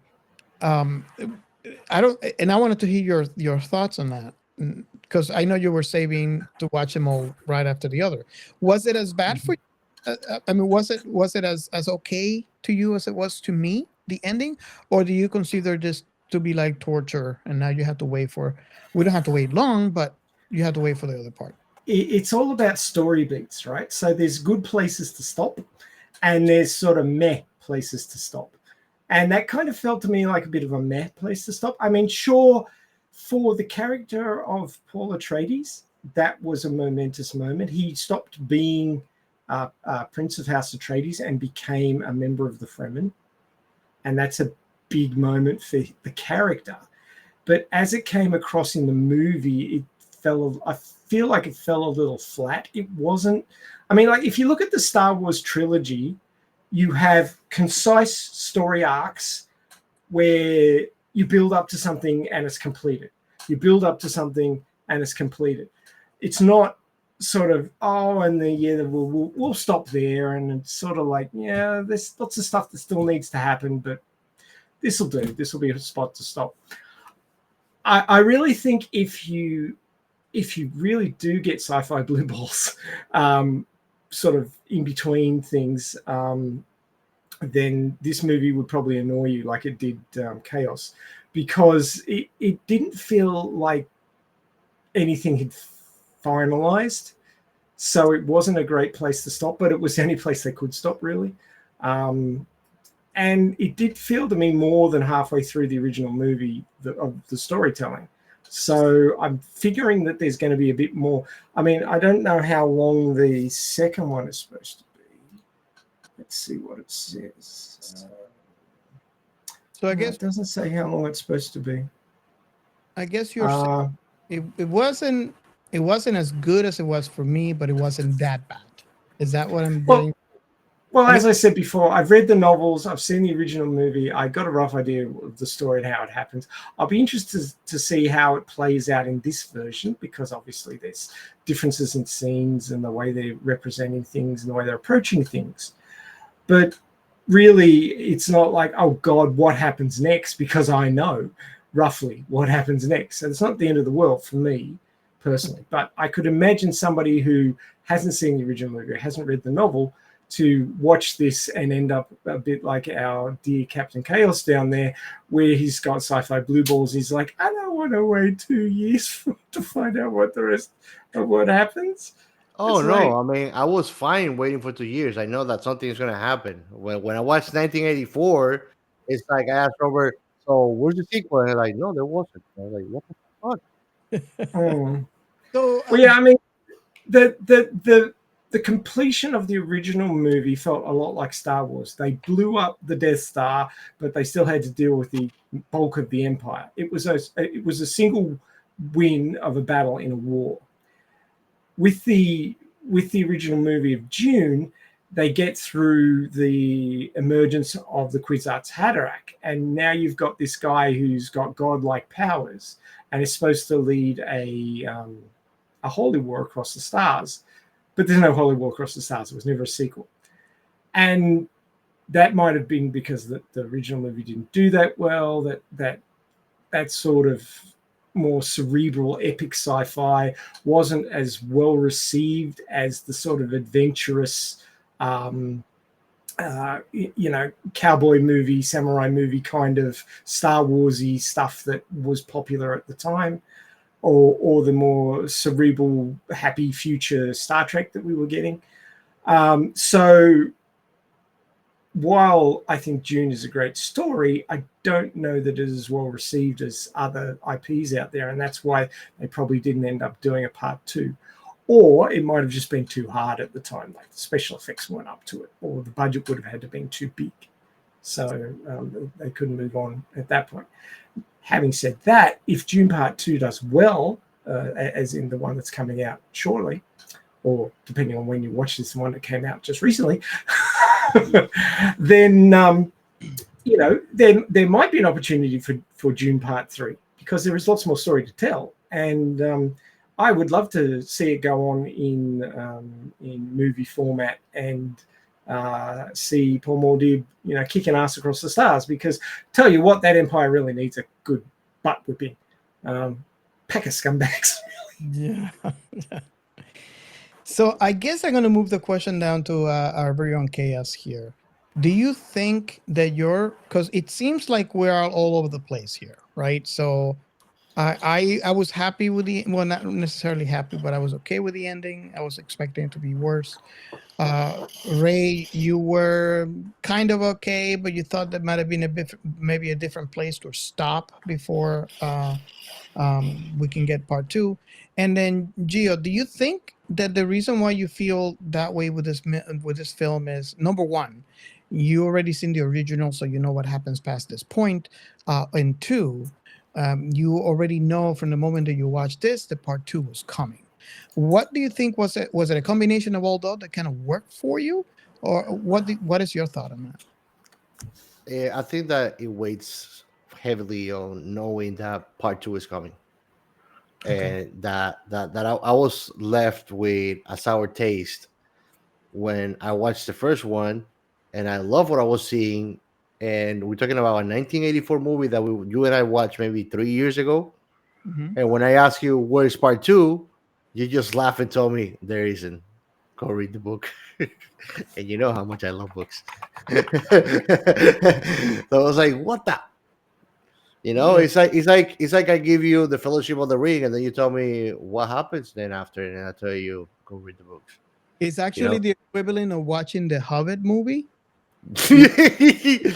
Honestly, Where's part 2? It's like, go read the books. There's what 3 more books after that? No, no. Here's the thing: they make fun of the Hobbit movies because the Hobbit is a tiny book, and then the Lord of the Rings series they chopped off so much that you could put 3 more movies, and there will be full-fledged movies just as thick on plot and history with what they left out of Lord of the Ring 1 to 2 Towers and Return of the King. I mean, And come on, for God's sake, they even took out Tom Bombadil out of the picture completely. you Like want nobody that likes the movies, if they don't read the books, they don't know who the heck is Tom Bombadil. you You you know, want Do, you do, want do to you know? Do you know the whole issue with Tom Bombadil? the old issue. Yeah, the whole issue. See, Tom Bombadil is like a remnant side story or side quest. The reason why it gets left out in all of the movie adaptations is because originally, when The Hobbit did well, The Hobbit was written with younger audiences in mind. It was sort of like It was a children's book. teen fiction, right? Yeah. So J.R. Tolkien was told to write some more, like write another teen fiction novel. And he started writing it, and Tom Bombadil was sort of in that whole for the kids phase. And then he turned around and wrote the rest and went, whoa, this is a whole bunch darker than The Hobbit. Yeah. Like, yeah, okay, well, maybe we need to aim this more at my more adult audience. I mean, all the kids who read The Hobbit or had it read to them when it came out are now grown adults because it was a few years later. And yeah, so we can aim this at adult. That's fine. But he never got around to removing the Tom Bombadil bit, the kiddie bit. Think about it. It's sort of like the appendix of the Lord of the Rings series, in that it was that part was angled at kids, but then the rest of it turned out to be far more dark and adult. So most of the time it's just left out of the movies because it's not, although it's interesting, and I really did like that part of the book, it was not intrinsic to the rest of the story. It's just like interesting. How are you gonna say that if he is the only person that is not affected by the ring? You know, and he's an ancient being just like Gandalf. He wasn't there for the But land. does he show up again? Does he have any impact on the plot? Well, he has impact on the main thing of the plot, destroying the freaking ring. You know, but he doesn't turn up anywhere else. He's just like the guy you bumped into at the pub who was a better drinker than everybody else. Yeah, I mean, and you never saw him again. I just love the IP so much that it gives you a little bit more of that world. You know, Sure, many people don't sure. even know about the Silmarillions or anything else. They don't know. They don't know who's Melkor. When you tell them who's Melkor, they think that Sauron is the big guy. Sauron is a tiny guy from Melkor. You know. So it kind of connects a little bit more with that universe. But you are completely right. But in the scope of the movies, it doesn't have a huge impact. And when you've got 12 hours worth of movies on the extended version, and they're still trying to find stuff to cut, they're going to cut something that doesn't have a big impact on it. I want more. I know, you know, I saw an extended version that is 9 hours from the Fellowship. You know what it is, Robert? You know what it is, right? The 9 hour extended version. What is it? Somebody did the homework that every time that Sam has a scene where he steps one step, they put the scene again that says, "This is a step further from the Shire, Mr. Frodo." Somebody did the homework that every time that Sam makes a step, they put that cut again. And he did 9 hours cut of the movie out of that. Oh, wow. Well, okay, I've sat and watched the Lord of the Rings extended versions on Blu-ray back to back. So, you know, like most of a day to watch them all. And we had a drinking game, and I'm trying to remember what it was, but it was something to do with Sam. And we got so smashed. Potatoes. It was shocking. So before we get back to the film, I want to add that I read The Hobbit for the first time on my Palm Pilot. Oh my Holy. God. Just want to leave that there. Oh, okay. I read it on Dead Tree format. Robert and I were like buffering. Had to think about that, didn't you? Yeah, well Nice. played. So going back to, and I don't honestly, I don't even know if you got your full answer, but I'm gonna go ahead and repeat just to make sure. So Gio, you're heavily influenced in the fact that there was a part 2, and you're Yes, okay with the way that it ended. Yes. Yeah. So we all have a complete different perspective about how this movie ended. What do you think about the visuals of this film as a whole? I mean, I think know.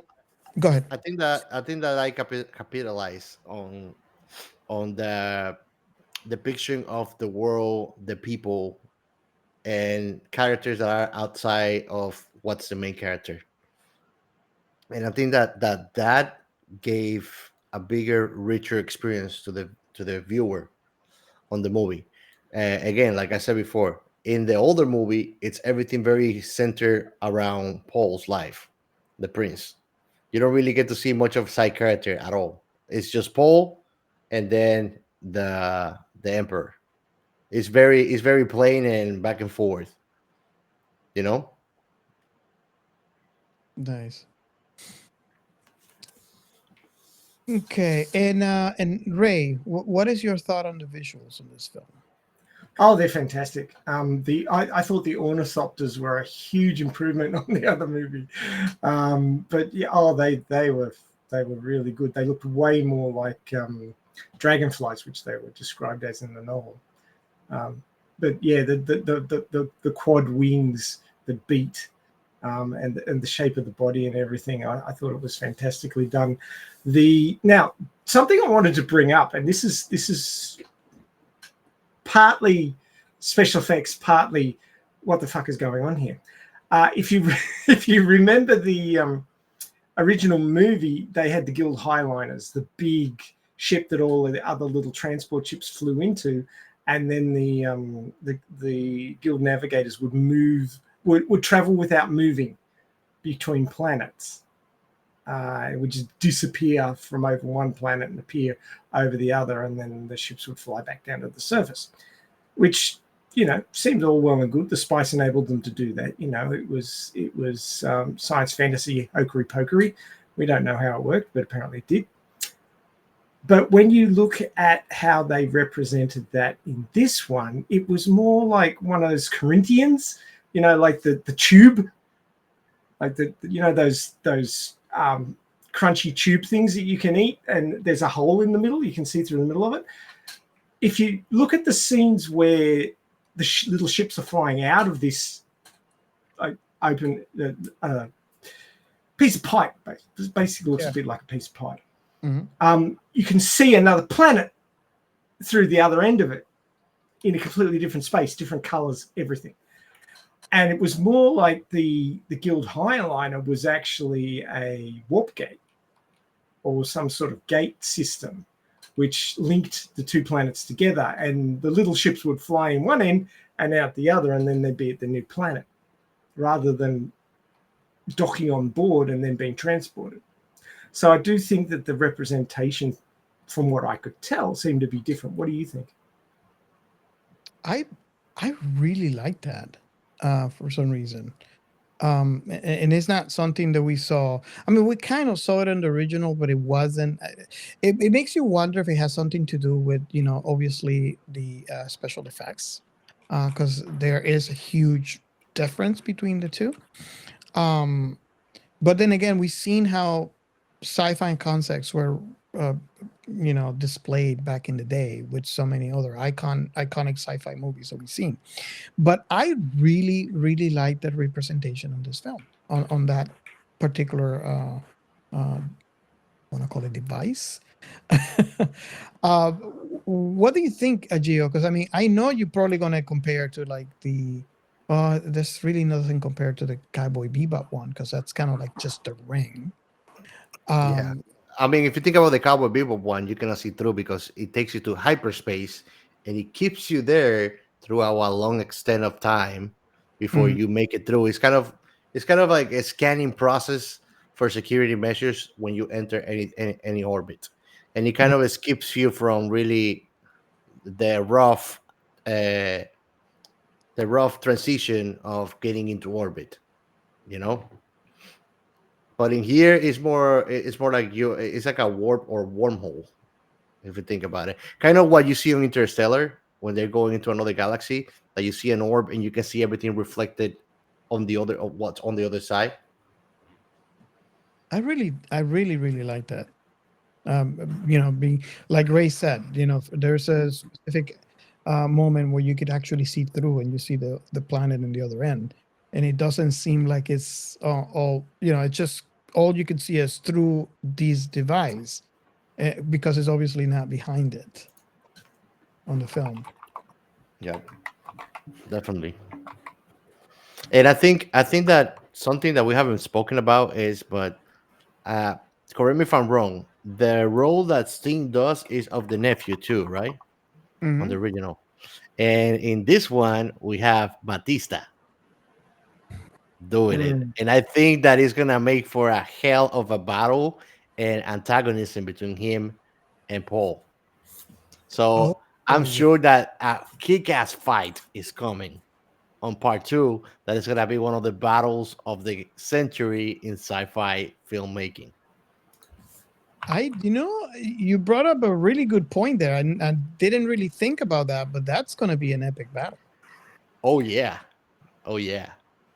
And I mean the Emperor actor. I mean, now I know what happened to the Doctor in Avengers when he was taken over by the aliens when Loki was wanting to destroy the world. He went and became the Emperor in Arrakis. That's the same actor. Do you know that? He's Wow, the Doctor from Avengers. The nice. the the guy that is the uncle of Thor's girlfriend. He's the same actor. Like I saw his face, I was like, I recognize this guy. And then when I saw him, actually, let me see his actual name. It's like a Sweden name, actually, if I'm not mistaken. Uh, Skarsgård. Stellan, yeah, Stellan Skarsgård, great actor, actually.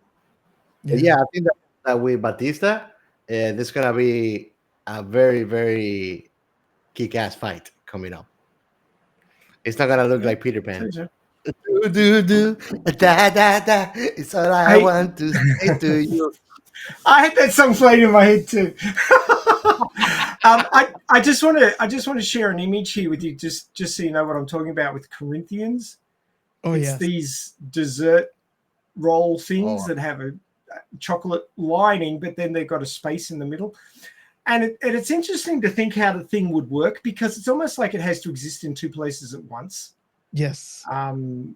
Sort of like a Stargate, but not. Um, quantum much. yeah, quantum much. Yeah, something like that. But yeah, I thought it was an interesting change to the representation, and it was quite a good one. So I quite like that. Yeah, I really like when they bring different perspectives on concepts and sci-fi like that. Um, Hmm. it was a really good visual. Um, it- which again, that's like the whole film was filled with. I feel like this was really an amazing, and that's why I was saying before that I don't know um, if it was because now it's easier to get those concepts into visuals than it was like say in 1984, but there's always I doubt too. Also, I have doubts because there has been some great sci-fi representation in films older, like look at for example 2001.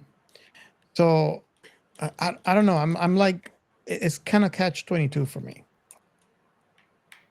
What do you think? Do you think is because they the artists, and let's call it that, had a vision on how to create this, or do you think it's because now we have it easier to illustrate sci-fi concepts? I think that the like I said before, the having the resources, and that's why I don't blame the older movie. Allows also for better storytelling. I think that being able to show more in detail the world, the people, the religion, you know, how they show how people are very, how people sound very um, involved into what the prophecy is, you know, so much that even Paul, when he arrives to Arrakis, he's asking the mother and the father, like, why are they're saying this and that, and they're explaining him, and it feels almost, I don't know why, but it feels very much like they drag some Middle Eastern culture into the world of Yes. Arrakis, if you think about it. It's very very evident the way that the names are composed, the religions and creeds that people follow are very resembling of. I feel like they are in Morocco or in Saudi Arabia. You know, I like that. And it's a of good, course. it's a really good observation. And I'm glad you brought it up, because that's one thing that I really enjoyed about this film over the other one. And I think it makes it more, it brings you more in, because you could see it, right? It's more, what's the word that I'm looking for? It makes it real. Yeah, it makes a connection with what you already know. Kind of like what happens in Cowboy Bebop. It was a great comparison point to use because they travel a lot throughout many places in the galaxy, but you always see uh, bits here and there of what humanity was all across the board. And you get to see that, like, you have Tijuana in Mars, you know, and in here, you go to Arrakis and you see something that you have seen on Earth. Mhm. So it shows you there's humanity here, you know. It's evolved throughout the years and millennials, but it's still us, you know. There are things that don't change. They evolve, but they don't change, and you can see that in that little bit in there. I mean, I thought that when I saw Jason Momoa that he was gonna steal the camera, but he did a good job being a side character, you know, and dying honorably. He went there and he did what he was supposed to be, being a honka musaka. He did have a strong screen presence, but it wasn't overwhelming. Yes. Yes. So yes, people, Aquaman died. Wait up. Oh boy, we be There afraid Chaos is gonna do something. Yeah. He's just waving a sword around, ladies and gents of the listening public. No, buddy, this is a machete. I call it patience. Patience. Okay. Because if you hit somebody with it, they will become a patient. Is that how? it No, works? because we're gonna deal with problems with patience, man. Okay. I use patience to deal with my problems. Split them in half. Oh God. So how many alligators have you dealt with? I know alligators. I don't do violence with animals. I usually just hit them with a shovel in the head, and they go like, "Ah, can we take outside?"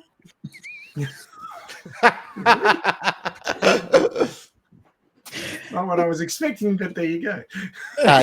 It'll get them to back up if you actually bang them in the head, front face. So Oh Crunchyroll. God, what were we talking about? We were completely derailed. We're talking Crunchyroll. about Jason Momoa, and then my chili took you guys away into the universe of Floridians. Crunchyroll. If How- you're listening, we how- want an anime on Captain Chaos. Yeah. Before Jason Momoa specifically, I'm trying to remember what the question was because we've wandered so far. Okay, I've forgotten we it. were talking about. He was asking me about like how it's better than the old one or not because of the CGIs and the special effects. Well, Uh, the question itself was more of because I think the visuals were so amazing, yes. and I'm in a catch 22 because you could have a good artist using the technology of the time and show you great visuals, great sci-fi visuals. And you can also have just the right time in the technology where you're able to show that concept, the sci-fi concept, in a way that you want it to show. So I'm kind of wondering, what is it in this film that makes the visuals so good? It is a storytelling purely, because here's the kicker for you. This is gonna bake your noodle. Depicting the world doesn't take CGI. A good choreography in 1984 could have done for a badass fight just as much as you don't need CGI for it. Depicting walking in the desert, depicting the people in the town of when they arrive into Arrakis, that doesn't take CGI. So there's so many things that don't need CGI. You just need good employment of your resources for you to exploit into the maximum, and you give people a kick-ass story that is gonna rub them away into the universe. But I was talking about visuals. That's what I'm saying. The visuals, Visual. yeah, visuals, the background, the scenery. You still had You're deserts in saying you can make 1984. visuals without CGI and make them good. Yeah. Choreography. What I was going to say was a comment on Gio's idea of sort of desert peoples and getting that sort of Moroccan feel going. You think that deserts on Earth are hard to survive and require some sort of strong mentality? Try a whole planet's worth of deserts. That's going to be much harder to deal with. You can't get away from them. Yeah. And what I was going to Try drinking sweat. Elucidate.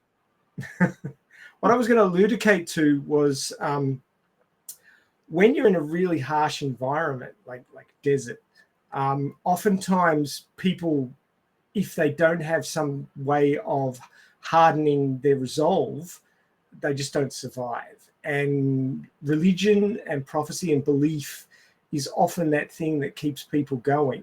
When your day-to-day is just so harsh, you need something to keep you going. And oftentimes it's, a well-crafted philosophy or a religion that keeps you going, something to believe in beyond, the everyday harshness of your environment. And I think they've depicted that well here, in that they were saying that the people of Arrakis have been living with prophecy and their religion for thousands of years.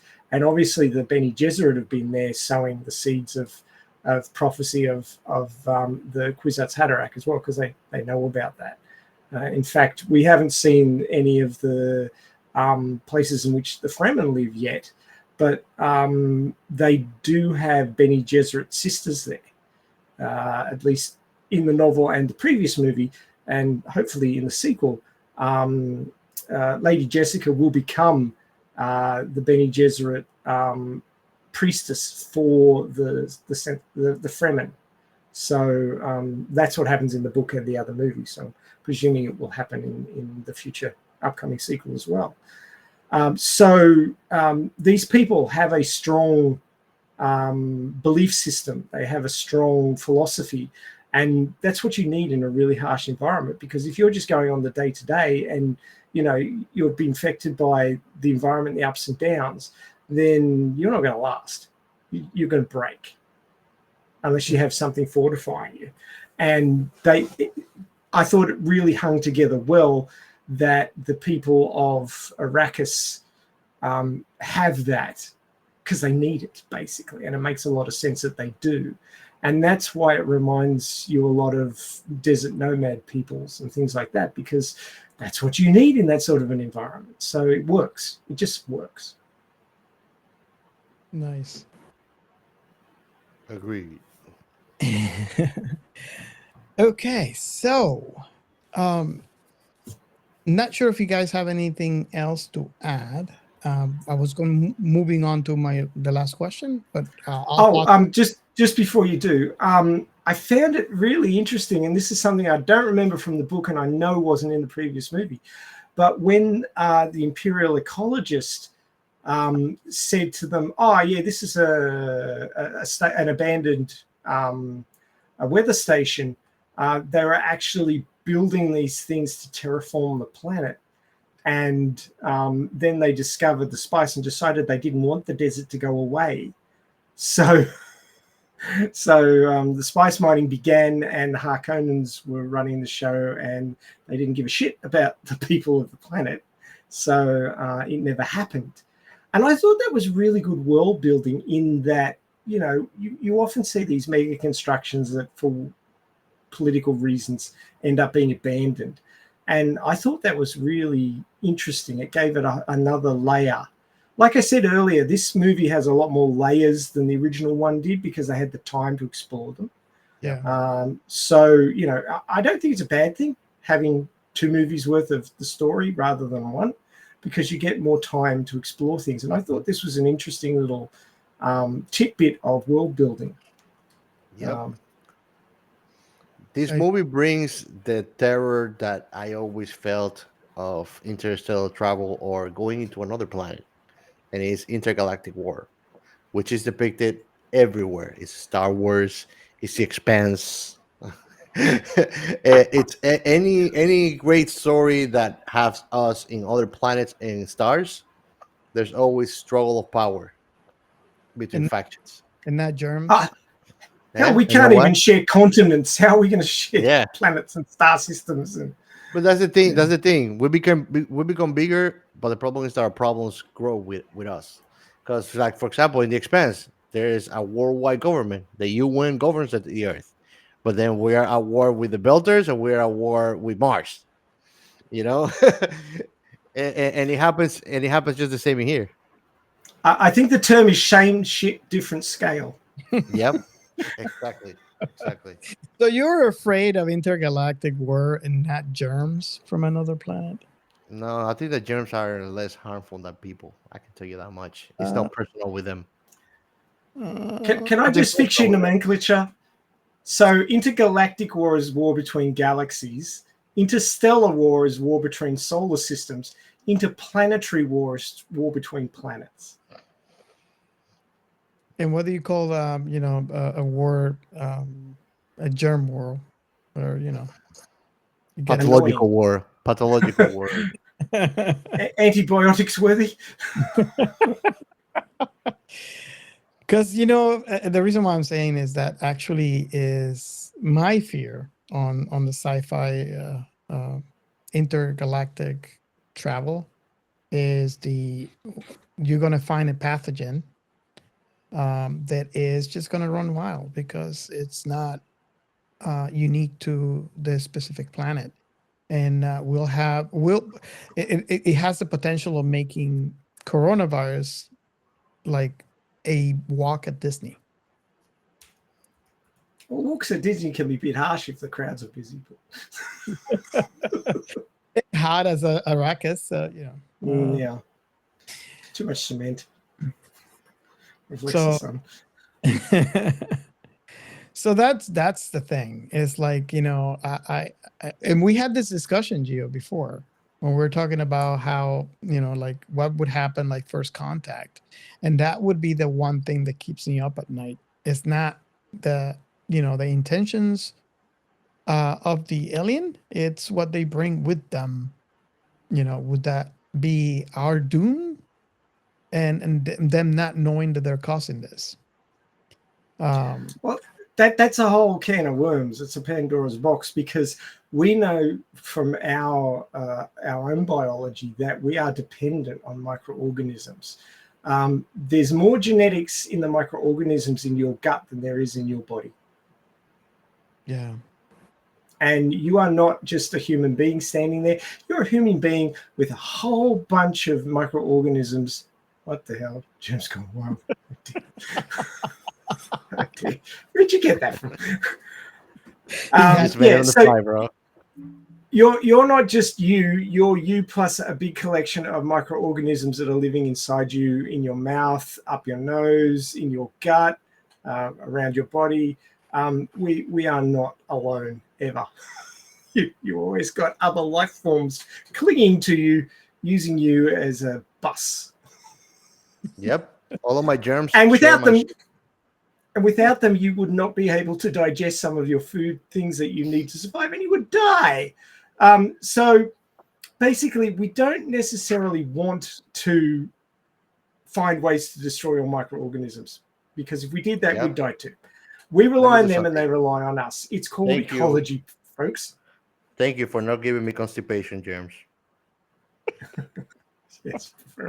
When things are in balance and working properly and everybody's happy, then your body works well, you're fit and healthy and so forth. It's when you throw a lot of preservatives and things like that into your body from highly processed foods that it starts messing with your gut flora, which is what the mixture of different species of bacteria are in your gut, and then things start to go wrong. I shouldn't just say that it's bacteria, but there's bacteria, viruses, and fungi as well. They all live in there. And if they're in the right balance, everything's good. And if they're not, you're in big trouble. So we don't necessarily want to wipe them out because we couldn't survive, because we couldn't absorb some of the nutrients we need.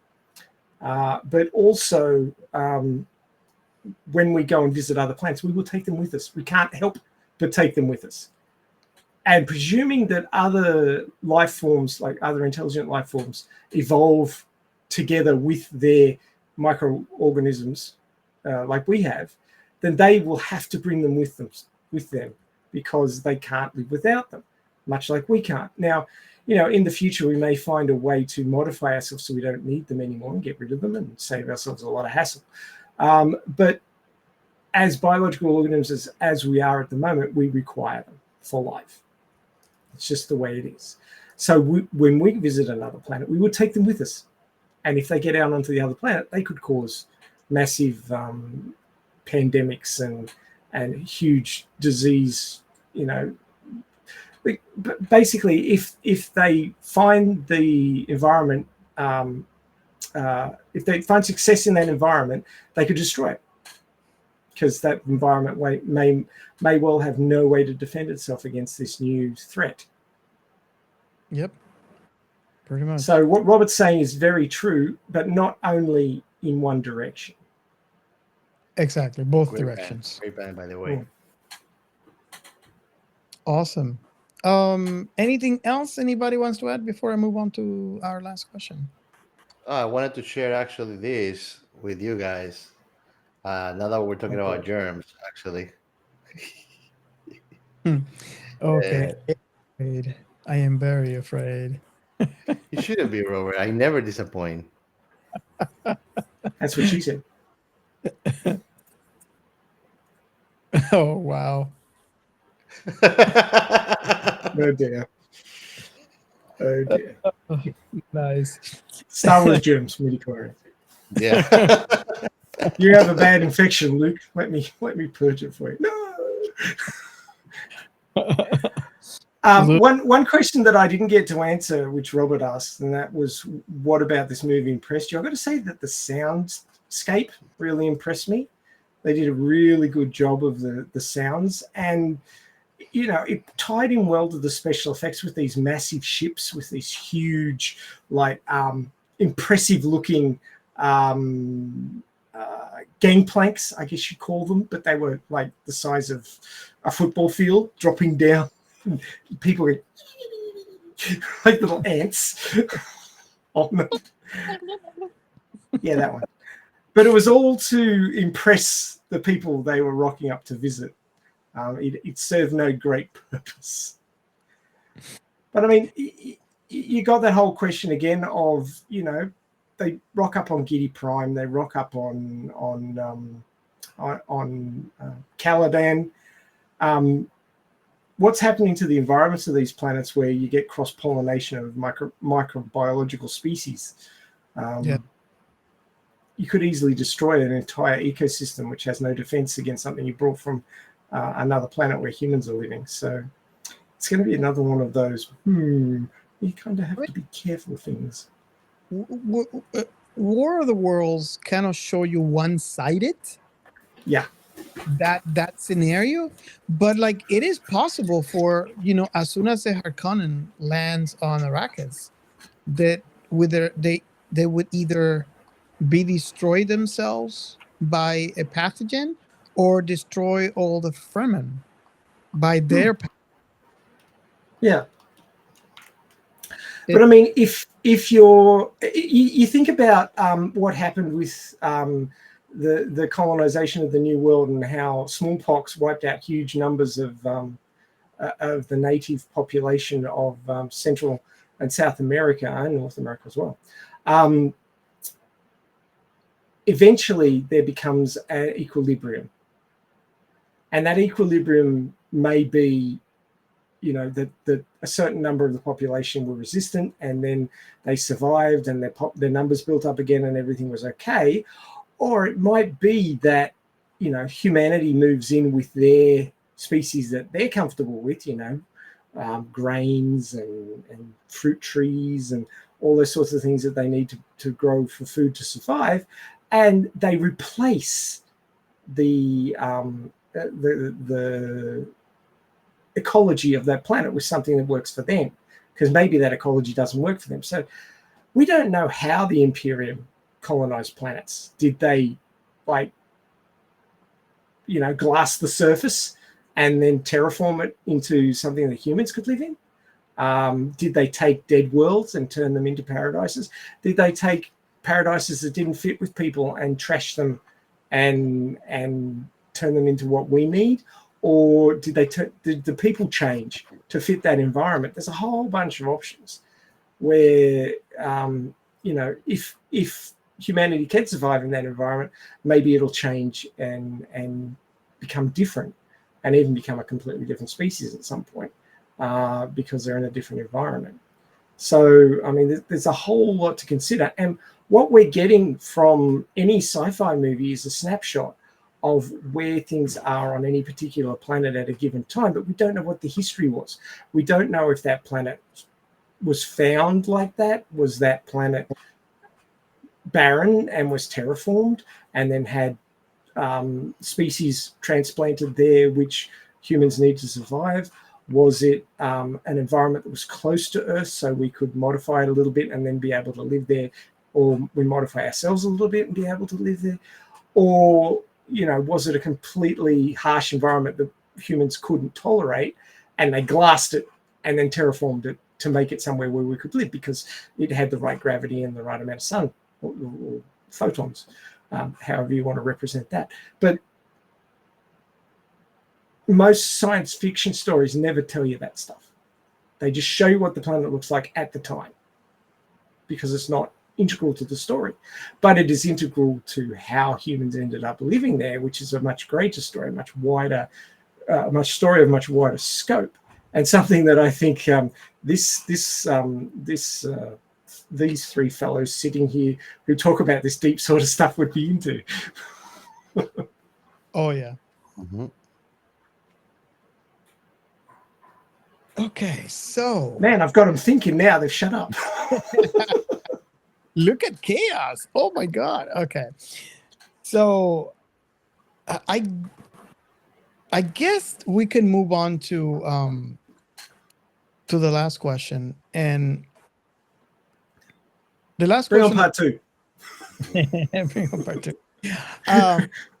The last question that I always ask in this show is, what is your last impression on the film? And I'll go first. Aside from the things that I have already mentioned, like the scenery and all this stuff, I think one of the things that impressed me the most, just like Ray mentioned slightly to this point, is the representation of things and how the creative mind, when they decided to create this film, decided that X or Y, this particular thing, is going to be shown, is going to be represented. One of the things that you mentioned, Ray, is the helicopter, plane / whatever that was, Ornithopter. how that was represented. That's one example, right? The buildings, the planets, how the intergalactic travel was. all that stuff.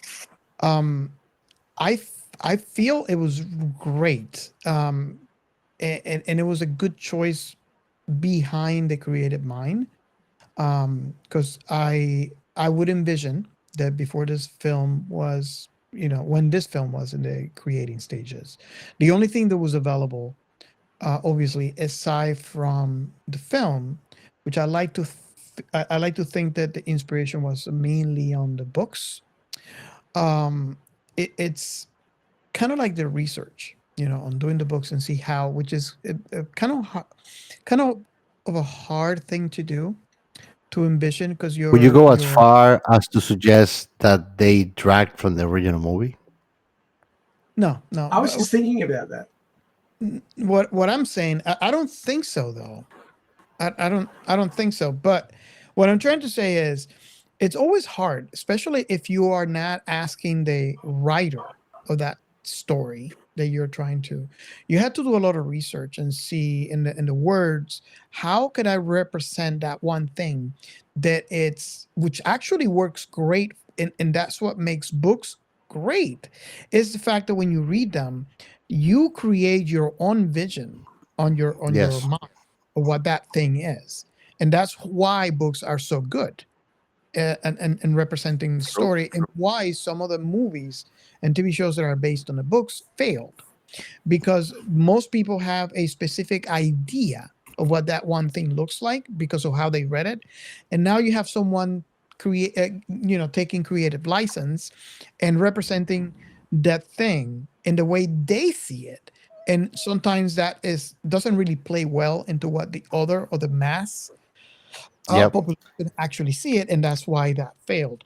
I think this film, the creative process in creating those visuals based, and again, I'm assuming this was taken mostly from the book, was a big undertake. It was a big thing to do, to be able to make it look as good as it does. In my perspective, they did an amazing job in representing Mhm. those in a visual way, that it, to me, it doesn't take away from the film, and that's my last thoughts on this film.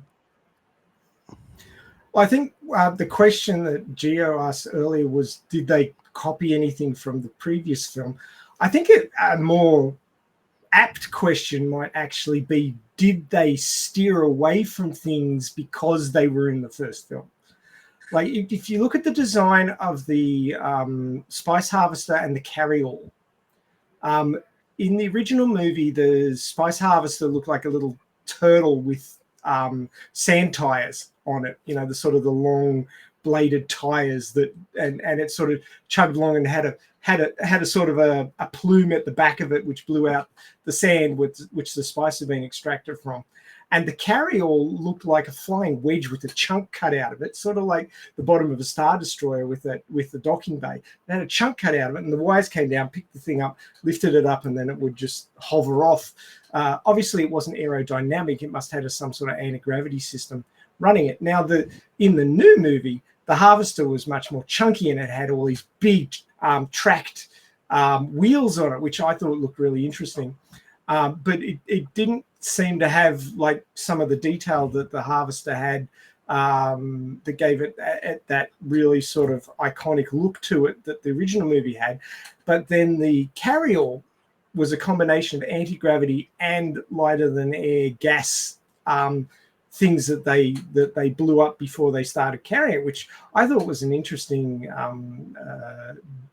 design element compared to the original wedge, just this massive flying wedge thing that they had as a carryall for the original movie. But then if you look at the ships that they had, the near planet ships that they were using to transport between planets going through the space tunnel thing that the guild was running for them, they looked like a flying wedge, which was the comparison. You could see the comparison of the shape of that and the carryall from the original movie. So whereas they weren't copying directly, they were still using design elements, I think, from the original movie in other places. So I really do think that they were showing a level of homage to the original movie, but they were I think they were definitely steering away from having the same things for the same purpose. Is that and I guess before we move on to it, how do you feel about that thought before we move on to answering the questions? Gio, sorry. Me about his thoughts, about my Yeah. last thoughts. Well, if you don't have any, we can move on to your last thoughts. Well, I never read the book, and basically they basically didn't. Give me 1 second. I think Okay. he's got somebody singing loudly in the bathtub next door. Oh dear. Well, for my last thoughts, I felt that this was a good entry into the movie canons for the IP. I'm still waiting to see if God, what's his name again? Timothy Chalamet sort of brings that screen presence I'm looking for more Dib into the second movie. I would like to see him sort of build up into that, and then it would make his initial lack of screen presence mean something. If he doesn't have any screen presence in the second one, then I'd be a little bit disappointed, because he's supposed to be a supreme being. He's got to have some screen presence. So I'd like to see that. But in general, I thought they did a pretty good job. I kind of felt like they underplayed the Harkonnen's brutality. They showed it to an almost ridiculous extent in the original movie, with the Baron killing the guy tending the flowers by pulling his heart plug out. There was nothing like that in this movie, so I kind of felt like they could have used a little bit more showing how brutal the Harkonnens were, rather than just describing how brutal they were. But yeah, beyond those two minor points, I really do think it was a good outing for the IP, and I'm looking forward to the next one. And seeing them both together, then I'll be able to really get a good picture of how well the whole thing came across. Awesome. And the Baron wasn't as disgusting in this film. Yeah, I did like the interpretation of the Baron here. I really liked it. I think that it was artful. He did a good villain, and he gave it in a sense of ominous, Yeah. for sure. Okay. Well, Captain Chaos, you can go into your last thoughts because you were interrupted by something going on. Yeah, sorry about that. I think that this movie is a must watch, and I haven't read the book, I will. I even covered that. Maybe my organism my germs are telling me like, don't bullshit, bullshit. But I did love how everything was presented. Again, the storytelling was great. I think that it's a big waging factor that movie 2 is coming, because as we all know, where this movie ends is earlier than when 1984 Dune ends. I hope that there's a lot more in movie 2, and I am waiting. Now, director, we got to have a good fight between Batista. Uh, but I think that it enriches the experience too. And a lot of people are like, "You Zendaya, she's beautiful, she's a new actress, whatever." But Rebecca Ferguson, ah, wow, bro. She did a great role. She gave me the hot for the meal from the movie. Robert You were milfing it up, were you? I'll let her go all Sayyadina on me. But I think that this movie is a must watch if you're a sci-fi lover, and I think that it doesn't take away from the original story. To be honest, from the 1984 movie, I think that the 1984 movie is great on its own accord. it gives you the 1984 movie gives you a lot of all the things that you didn't get to see on this one too. So I think that that's kind of like the good exchange in between both is that none takes away from the other for sure. And what you were talking about when I throw the question of did they copy one from each other, uh, it was a very good comment that you made about people when you read, they kind of make their own imaginative figure of what it's in the book. When a movie comes out, it tries to unify all of those images that people have and bring them together into something. So it's a very, very bold move. That's why many times it flops. But when it's actually a success, it's with flying colors, you know? Yeah. And honestly, I think that this is one of those movies that you gotta watch it. You cannot miss it. And I mean, I'm excited that number two is coming. I definitely want to watch it. Maybe I'll go to the movies for it. Nice. Yeah, I haven't been in a while. I should. Yeah. Oh, last time I went to the movies, I went to watch uh, Top Gun 2. It's been a while. Wow. Yep. Okay. So I guess that concludes, and we can move on to the next segment. The science in sci-fi. Well, this week, science is a little bit tricky in that this is 10,000 years or more in the future. So it's so far removed from what we're experiencing at the moment that it's kind of hard to say, oh, yeah, and this and that and links here and links there, because it's almost unrelated.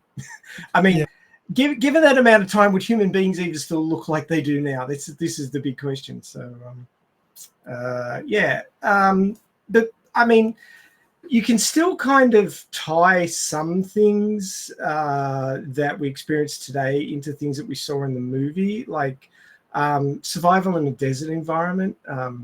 Those factors never go away.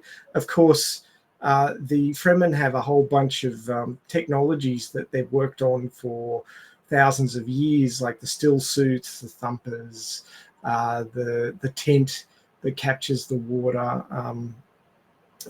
and ways of moving to avoid the sandworms. Now, luckily, we don't have sandworms in the deserts on Earth, because that would be freaking scary. They probably are in Australia. You know that. Oh, well, maybe over here, but nowhere else in the world. No, we just have stupidly poisonous snakes that you don't want to go anywhere near. Everything outside of the door wants to kill you in Australia. You know that. Oh, so Even the it's like- cockatoos. So it's like Well, bite you, that's for sure. it's like space. Kind of, yeah. Australia is the closest thing to space that we have inside the atmosphere. How Ray laughs tells me that that's very true. No, it's not that bad. We we are derailing Ray. Totally and utterly. But you can see that the filmmakers have taken hints from what you see on Earth and try to extrapolate it into what they displayed in the movie. The little desert rat thing that they showed a couple of times. There was a really interesting scene where its big ears were capturing moisture from the early morning mist, and it was condensing on the ears of the little rat thing, and then trickling down onto its fur, and it would use its paws to push the little droplets of water into its mouth, and that's how it was getting water. There are examples of animals that do similar things in the desert, like insects that like hold their legs up to catch the droplets of moisture in the early morning mist in the desert, and then suck them off the droplets of moisture off their legs and things like that. So it's something that's seen in life on Earth, and it was extrapolated for this movie. Of course, we don't know of any other planets that have life at the moment. And we don't know exactly what form that life is going to take, but obviously somewhere where humans have been living for quite a while, there would be other animals that would be similar to us to allow us to survive. The rats may have been something that was put there or evolved there as a food source for humans. So it would be a carbon-based life form that is enough similarity to human beings that we could use it as a food source. If it was a silica-based life form, we couldn't eat it because it would stuff our guts up. So we couldn't use it as a food source. So wherever humans are successfully living, you would expect to see animals based on the same carbon basis that would allow us to use them for food sources, or something else to feed on them that was bigger that we could use as a food source, or things growing like plant-like structures that are growing that we could use as a food source. So there's got to be ways for humans to survive. We can't import all the food onto a planet. That would just be ridiculous.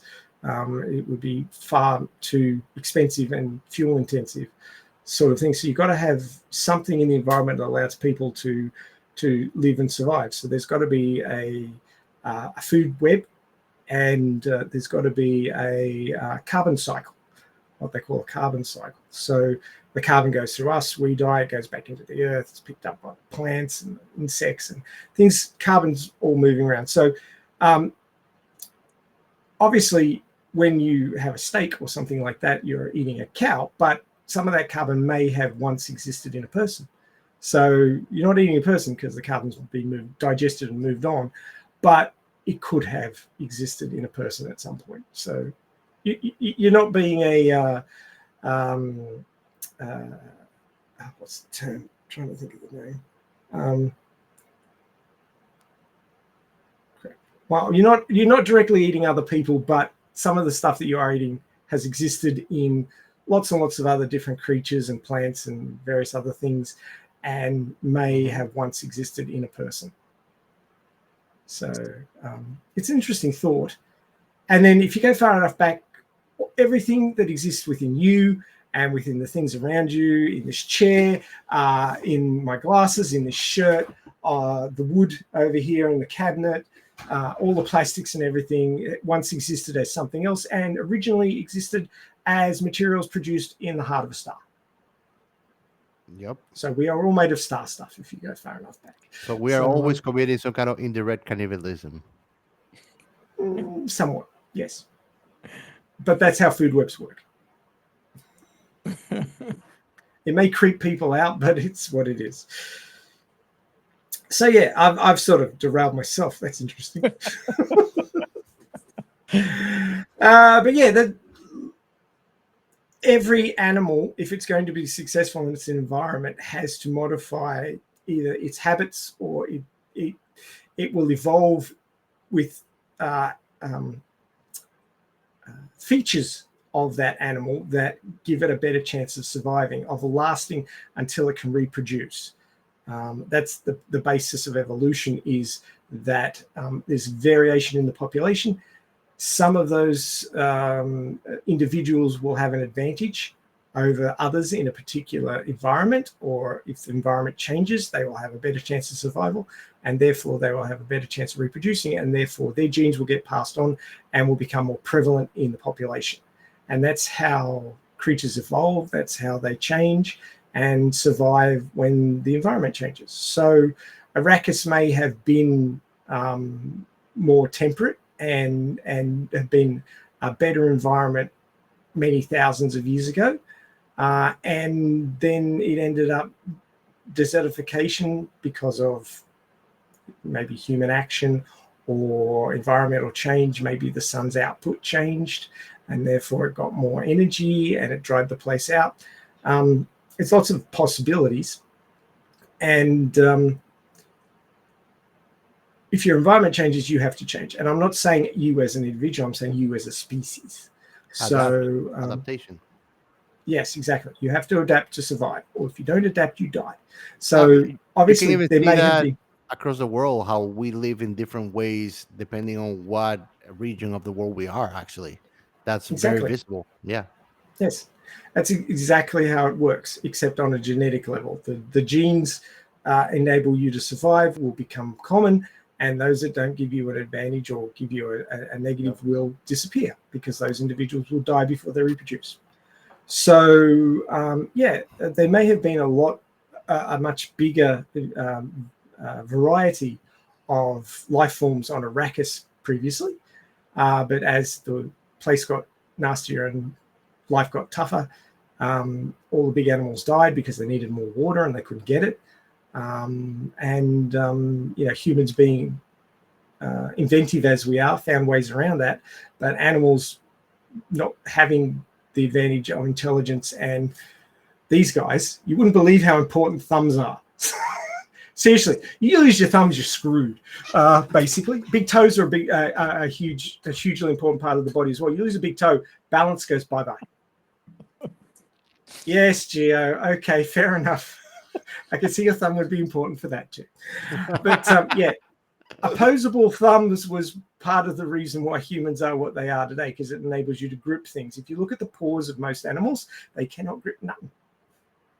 So they don't have that advantage that we have. Being able to grip things, growth of the brain size and improvement in brain function thanks to cooking of food and eating seafood. Actually, seafood was a huge impact on the development of humanity in improving our brain capacity and our brain function. So thank you, seafood. I always like a good bit of seafood. It's good for your brain. So there's all these little things that were important for the way humans developed, and of course enabling us to create things to help us survive in environments which, if you were running around naked, you wouldn't last very long. And you can see that in this movie on Dune. If they don't have a still suit, they're pretty much screwed in the deep desert. They won't last half a day.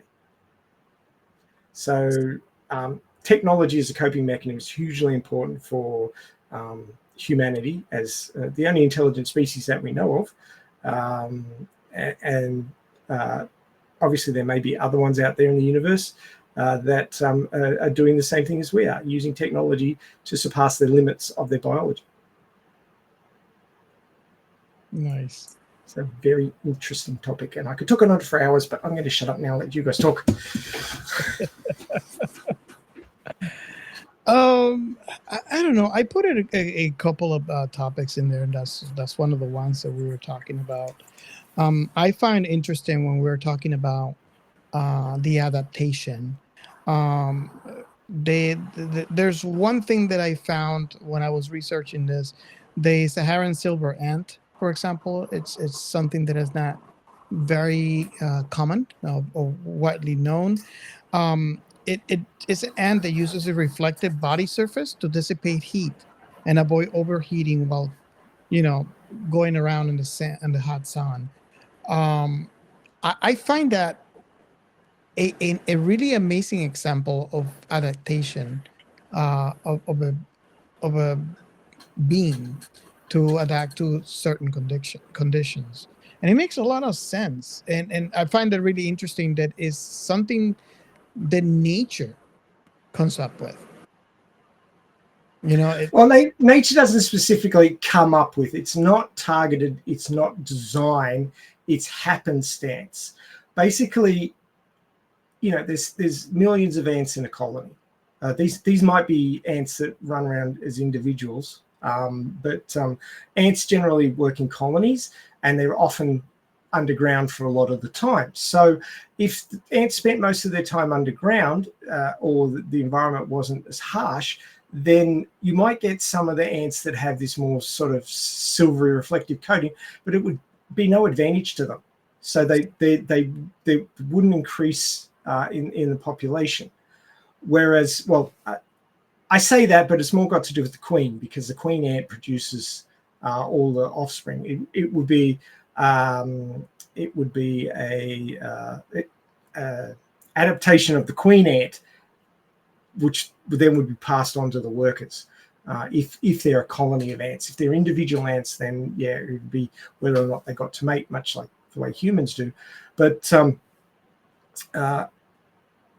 if you had that adaptation and it gave you no advantage, it wouldn't increase in the population because it wouldn't do you any good. But if the area that you moved into was just had desertification, then it's suddenly an advantage. And all those little black ants, and you know what happens with a black car, right? Black car heats up like a son of a bitch. I would never own a black car. It's just stupid because it absorbs and holds heat. Now, in a desert, you really don't want to do that. So the black ants would get cooked, and the more reflective ants would survive and get to pass on their genes, or the queen of that colony, because where we're talking about individuals. With ants, you're talking about colonies. If they're colonial ants, then the colonies that had the more reflective coatings would survive longer, or would have a better chance of survival than the black ones, or other colors that weren't reflective. And then they would become more common in the population, and then the population would eventually become all reflective because that gives them the most advantage. So it's not a design. It's not I think I'll do this because it will do this for me. It's these things randomly happen, and if they're good or not, then it improves my survival. Yeah. There's no thinking, there's no thought that went into it. It's just shit that happens thanks to random mutation. Yeah, I find this sort of amazing when I see things or hear things that are out of the norm in they're creative by nature, and that's why I wanted to bring up the silver ants, because we don't have any silver ants here in Florida, and it's interesting. I should also mention that most mutations are what's called deleterious. They'll kill you. You might get 1 out of 1,000 mutations doesn't kill you, and it may then be beneficial. So it doesn't happen very often, but it does happen. Oh, it happens a lot in Australia. Shh. Well, we got to survive, man. Harsh environment. That's what you guys are tougher. But yeah, humanity is kind of out of the loop when it comes to natural selection, in that it's no longer our physical attributes that are controlled by our genes that allows us to survive. It's more our technologies and our knowledge that's passed down through generations and developed generation upon generation that allows us to survive. So we have medicine, which no other species has, which enables us to treat problems. Not all of them, but the common colds and viruses and bacterial infections and things like that. We have technologies that are medical technologies that allow us to survive and get to reproduce, where if we didn't have those medical technologies, we wouldn't have got to reproduce. So genes that should have been wiped out are actually surviving. So that's a bit that is how it is with humanity. We are different. For my final topic on the science behind science fiction, I wanted to bring out a thought experiment, and I wanted to see your thoughts on this. And I don't know if my logic is sound. I can show you it makes a lot of sense in my head, but it all came to mind every time I watch this film, or any film that touches on the subject of universal colonization. So you have multiple galaxies occupying solar systems who had civilizations within. So my thought experiment is this, right? So you want to envision, right after the Big Bang, right? Everything was close together. Everything was super hot. It just happened, right? And of course, let's analyze this we're not talking about years or hours here. We're talking about trillions and trillions and trillions of years. So I'm not going to try to go into the specifics of time, but rather consider that the times are vast in the expansion. So we know, for example, that while this happened, it was it was really hot. Everything was close together. Um, then the universe starts to expand. And we know this because nowadays, if you follow any scientific news, you know that the universe is expanding at a exponential rate and really, really fast. Um, we could only assume that early on in the evolution of the planet, if there was some inhabitant alive looking up, the sky would have been a lot brighter because we would have been slightly closer. I don't know if that span in galactic terms actually does matter, because we're talking about really mind-boggling ranges of time. So going back to my thought experiment. So the universe expands, and as it expands, it cools. And we know this because today, if you read anything about space, you know that it's super cold. So my thought experiment was that had to be a time frame within the expansion of the universe, some time where the entire universe was in the Goldilocks zone, habitable zone. So you have, and this is what mind-boggling to me about this thought experiment, is that we're talking about the entire universe being at a temperature that is conducive to life. So here's where I start, right? The spans of times are too great to even consider, right? So it allows time for life to possibly evolve and be created. Then the universe expands even more and it gets cool, or cooler, I should say. So it creates kind of like this time capsules where life is kind of frozen in time. And fast forward to the expansion of the universe, where we have now planets all over the galaxy, and we have galaxies within the universe, all coming from that single explosion that was the Big Bang, all coming from that time in its evolution where everything was potentially in a habitable zone.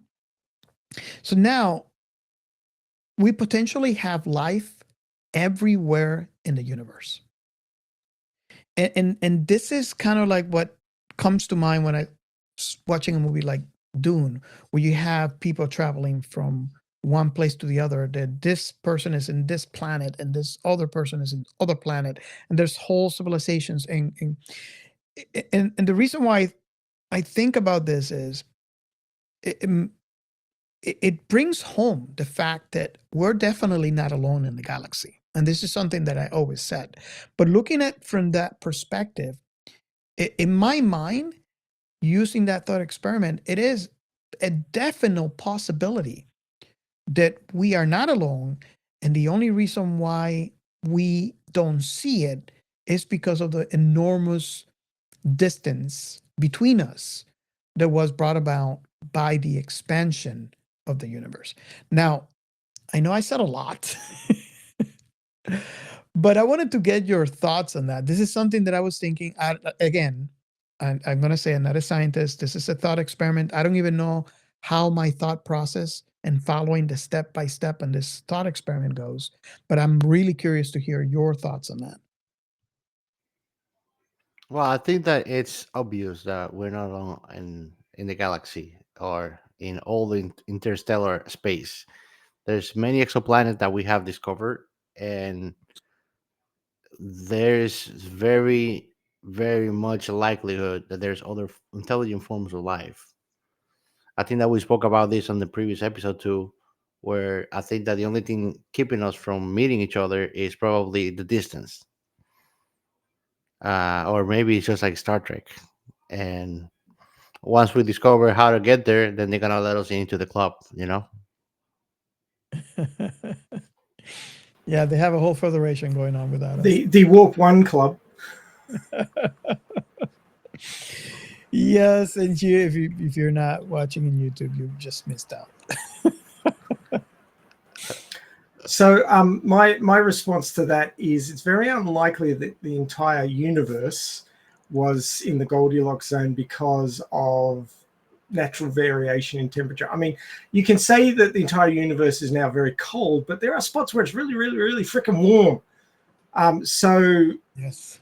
certainly after the Big Bang, things might have been fairly uniform, but fairly soon after that, when things started coalescing, you'd get changes in temperature, and areas of different temperature are really important. Just have a look at the Earth cycles of weather. All of that is based on differences of temperature. And of course, when things are hot, they're pushing away from each other, and there's more energy. And when things are cold, they're drawing together and there's less energy. And the concept of equilibrium, where everything's trying to become, oh God, where did that come from? I had to. Well, the concept of equilibrium, where everything is trying to become a steady state and be the same across the board, which is what you were talking about with the whole universe being at in the Goldilocks zone, as it were. And of course, for those who aren't up on what Goldilocks zone means, it's basically where you can have water in all three states: liquid, solid, and gas, which enables you to have a water cycle, which enables you to have oceans and weather and all those cool, fun things that are important for, life, carbon-based life as we know it. Now, of course, in a galaxy or a local sector or whatever you want to call it, we'll bring it down to something more understandable because there's a stupid number of stars in a galaxy. Yeah. It's humanity. Presuming humanity finds a way to travel faster than light, because otherwise it's going to take generations to get anyway. We will want to go places which are more suitable for us. So we'll want weather. We'll want a planet that is similar to Earth as much as we can possibly get. We are going to struggle with planets with a lot more gravity or a lot less gravity. We are going to struggle if the environment doesn't have oxygen, because we really need it. There was a whole bunch of things that happened, and I could go on with a whole TED talk about how the Earth is amazingly special, and we're really, really lucky to actually be here. From the positioning of the planets in the solar system to the positioning of the planets of the solar system, or the atmosphere that the Earth ended up with. There's a whole bunch of information on that about how we believe that it was really, really lucky that we didn't end up like Venus, which is ridiculously, stupidly hot and acidic and really no fun. We wouldn't want to live there. But it's in the Goldilocks zone. So how come it's so bad, in inverted commas, bad for carbon-based life, and the Earth is so good? So a whole bunch of different things happen on different planets that's still in the Goldilocks zone, which meant that it didn't turn out the way we wanted for human life. So terraforming would require to be a thing on Venus, and it would take a stupid amount of energy to try and fix it because it's such a mess. But they've talked about giant reflecting mirrors to reflect away the sun's heat to allow it to cool and all this sort of stuff. But it's been doing that for billions of years and getting worse for billions of years. And when things have been fucking up for that long, they're really hard to fix. Yeah. Just ask a landlord. Yes. Better off just bulldozing it, starting again. Anybody know the number for the Vogon constructor fleet? But humanity's going. What was that? You gotta get copies of the contract and multiple signed and all that. And it's going to sit there for 50 years at the local planning branch on Alpha Centauri. So you have to get there and read it. I have to go. But there. It's going to be hard to get because it's going to be in a locked lavatory in the basement. Yes. Awesome. I remember way too much of Hitchhiker's Guide to the Galaxy because, my brain holds a whole lot of stupid stuff. And Hitchhiker's Guide to the Galaxy was stupid enough to really fit in with the rest of the crap in my brain. So it's just a whole bunch of it anyway. Anyway, as I was saying, we're really lucky to have the environment we've got, and we're going to have trouble finding it again on other planets. And, I could go on for hours about this, but I won't, because we've already had several numbers of hours on this podcast, so I don't want to drag it on too long. But just understand that humanity is going to struggle to find planets where we can happily survive. Gravity is going to be very important. Environment is going to be the next most important thing. And then, life forms, if there are any there, that we're compatible with. And then, of course, if there aren't any, then we'll have to seed our own compatible life forms. So we're not going to rock up to a planet and go, hey, that looks good, let's live there. It's not going to be as quick as that. No, not at all. And if it was as quick as that, it's probably some horrible, nasty COVID variant that's going to kick our asses. So. Oh, wow. Yeah, that makes so much sense. It shall be tricky. Which is why it's sort of like, if you, now it's not shown in this version of Dune, but in the original movie, they showed the star map and they showed how far apart the habitable planets were. And that was semi-accurate in how unlikely it is to find naturally habitable planets for human beings in the galaxy, because they're going to be few and far between.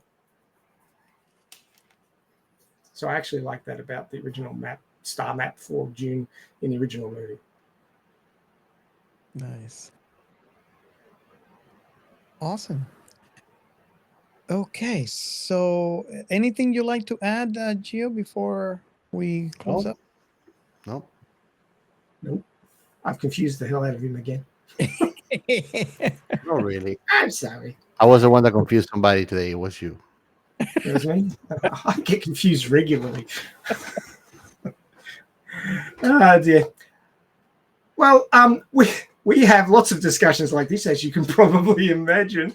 And if you want to catch some of those discussions, you can check out our Discord channel. Pretty easy to find. You will find a invite link in the show notes that come with the podcast, or you can check out the. Did you throw the thing up? Yeah, there it is. Thank you. The Discord link on the video on YouTube. So you can just snap that with your phone and get a link through. And if you've got Discord on your phone, you can very quickly join us on our Discord channel, where we have so many rooms for so many different things that you're sure to find one that takes your interest. And, jump in, throw up some topics, have a chat, and we'll jump in and chat with you, and you can talk with the hosts, and maybe you can give us an idea for one of our next IPs to cover, or you can give us some ideas that we never thought of for one of our topics that we've already covered. We'd be very interested to talk to you about those. We also have some websites. We have sciencefictionremnant.com, where you can find our latest released episode of the podcast. You can find articles written by these guys, these handsome lads over here, and some guest writers who've put up some topics to do with science fiction, and where we think the future is going to go. And you can check all that out on that website. And join us there. There's links through there to the Discord as well.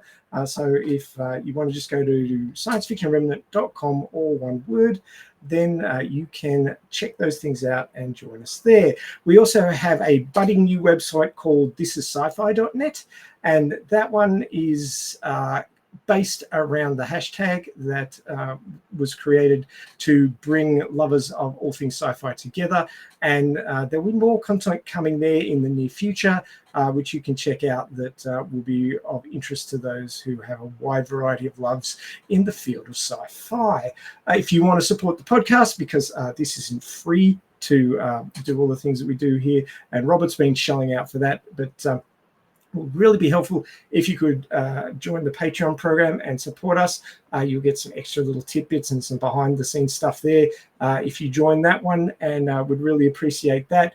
there is a link on the screen right now if you're watching this on YouTube. And of course, the Patreon link will also be in the show notes if you're listening to us through one of the podcast platforms. If Patreon and supporting the podcast every month is a bit on the expensive side for you, there's also a Buy Me a Coffee link, and that one goes straight into the coffee fund for poor Geo down there.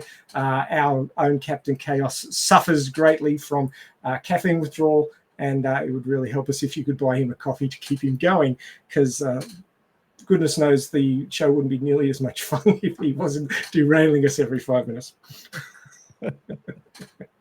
So we also have that hotline where you can leave us a message. If you didn't catch the number earlier in the show, it's 305-563-6334. That's 305-563-6334. Our AI answering machines are waiting there to take your calls. And if you leave us a message, we can play it on the show, on an upcoming show, or you could give us a review of something we've said, and we'll take that to heart and see what we can do about responding to you in a future show. So yeah, please drop us a line.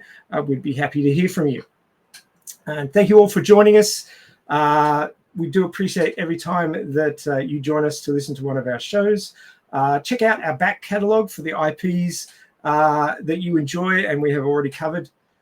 You can also, as I've said before, reach us on Discord and let us know if you'd like us to cover something that we haven't gone through yet. And of course, if you are keen to discuss on the pod with us that particular IP, we'd be happy for you to do so. You could join us up here, shooting the breeze about all things sci-fi and having a great time doing it. But as has been said at the end of each show, thank you for joining us. We've come to the end of this one. Looking forward to seeing the sequel of Dune, and we'll be covering that one and bringing the idea of the two together and seeing how it all pans out. So look forward to that one after February 29, be it if February 29 it's already passed where you are, or it's yet to come. We will be watching Dune 2. We hope you watch it too, and we'll cover it on a future show. So thanks for joining us, and we will see you next time. Bye for now. Bye. Bye.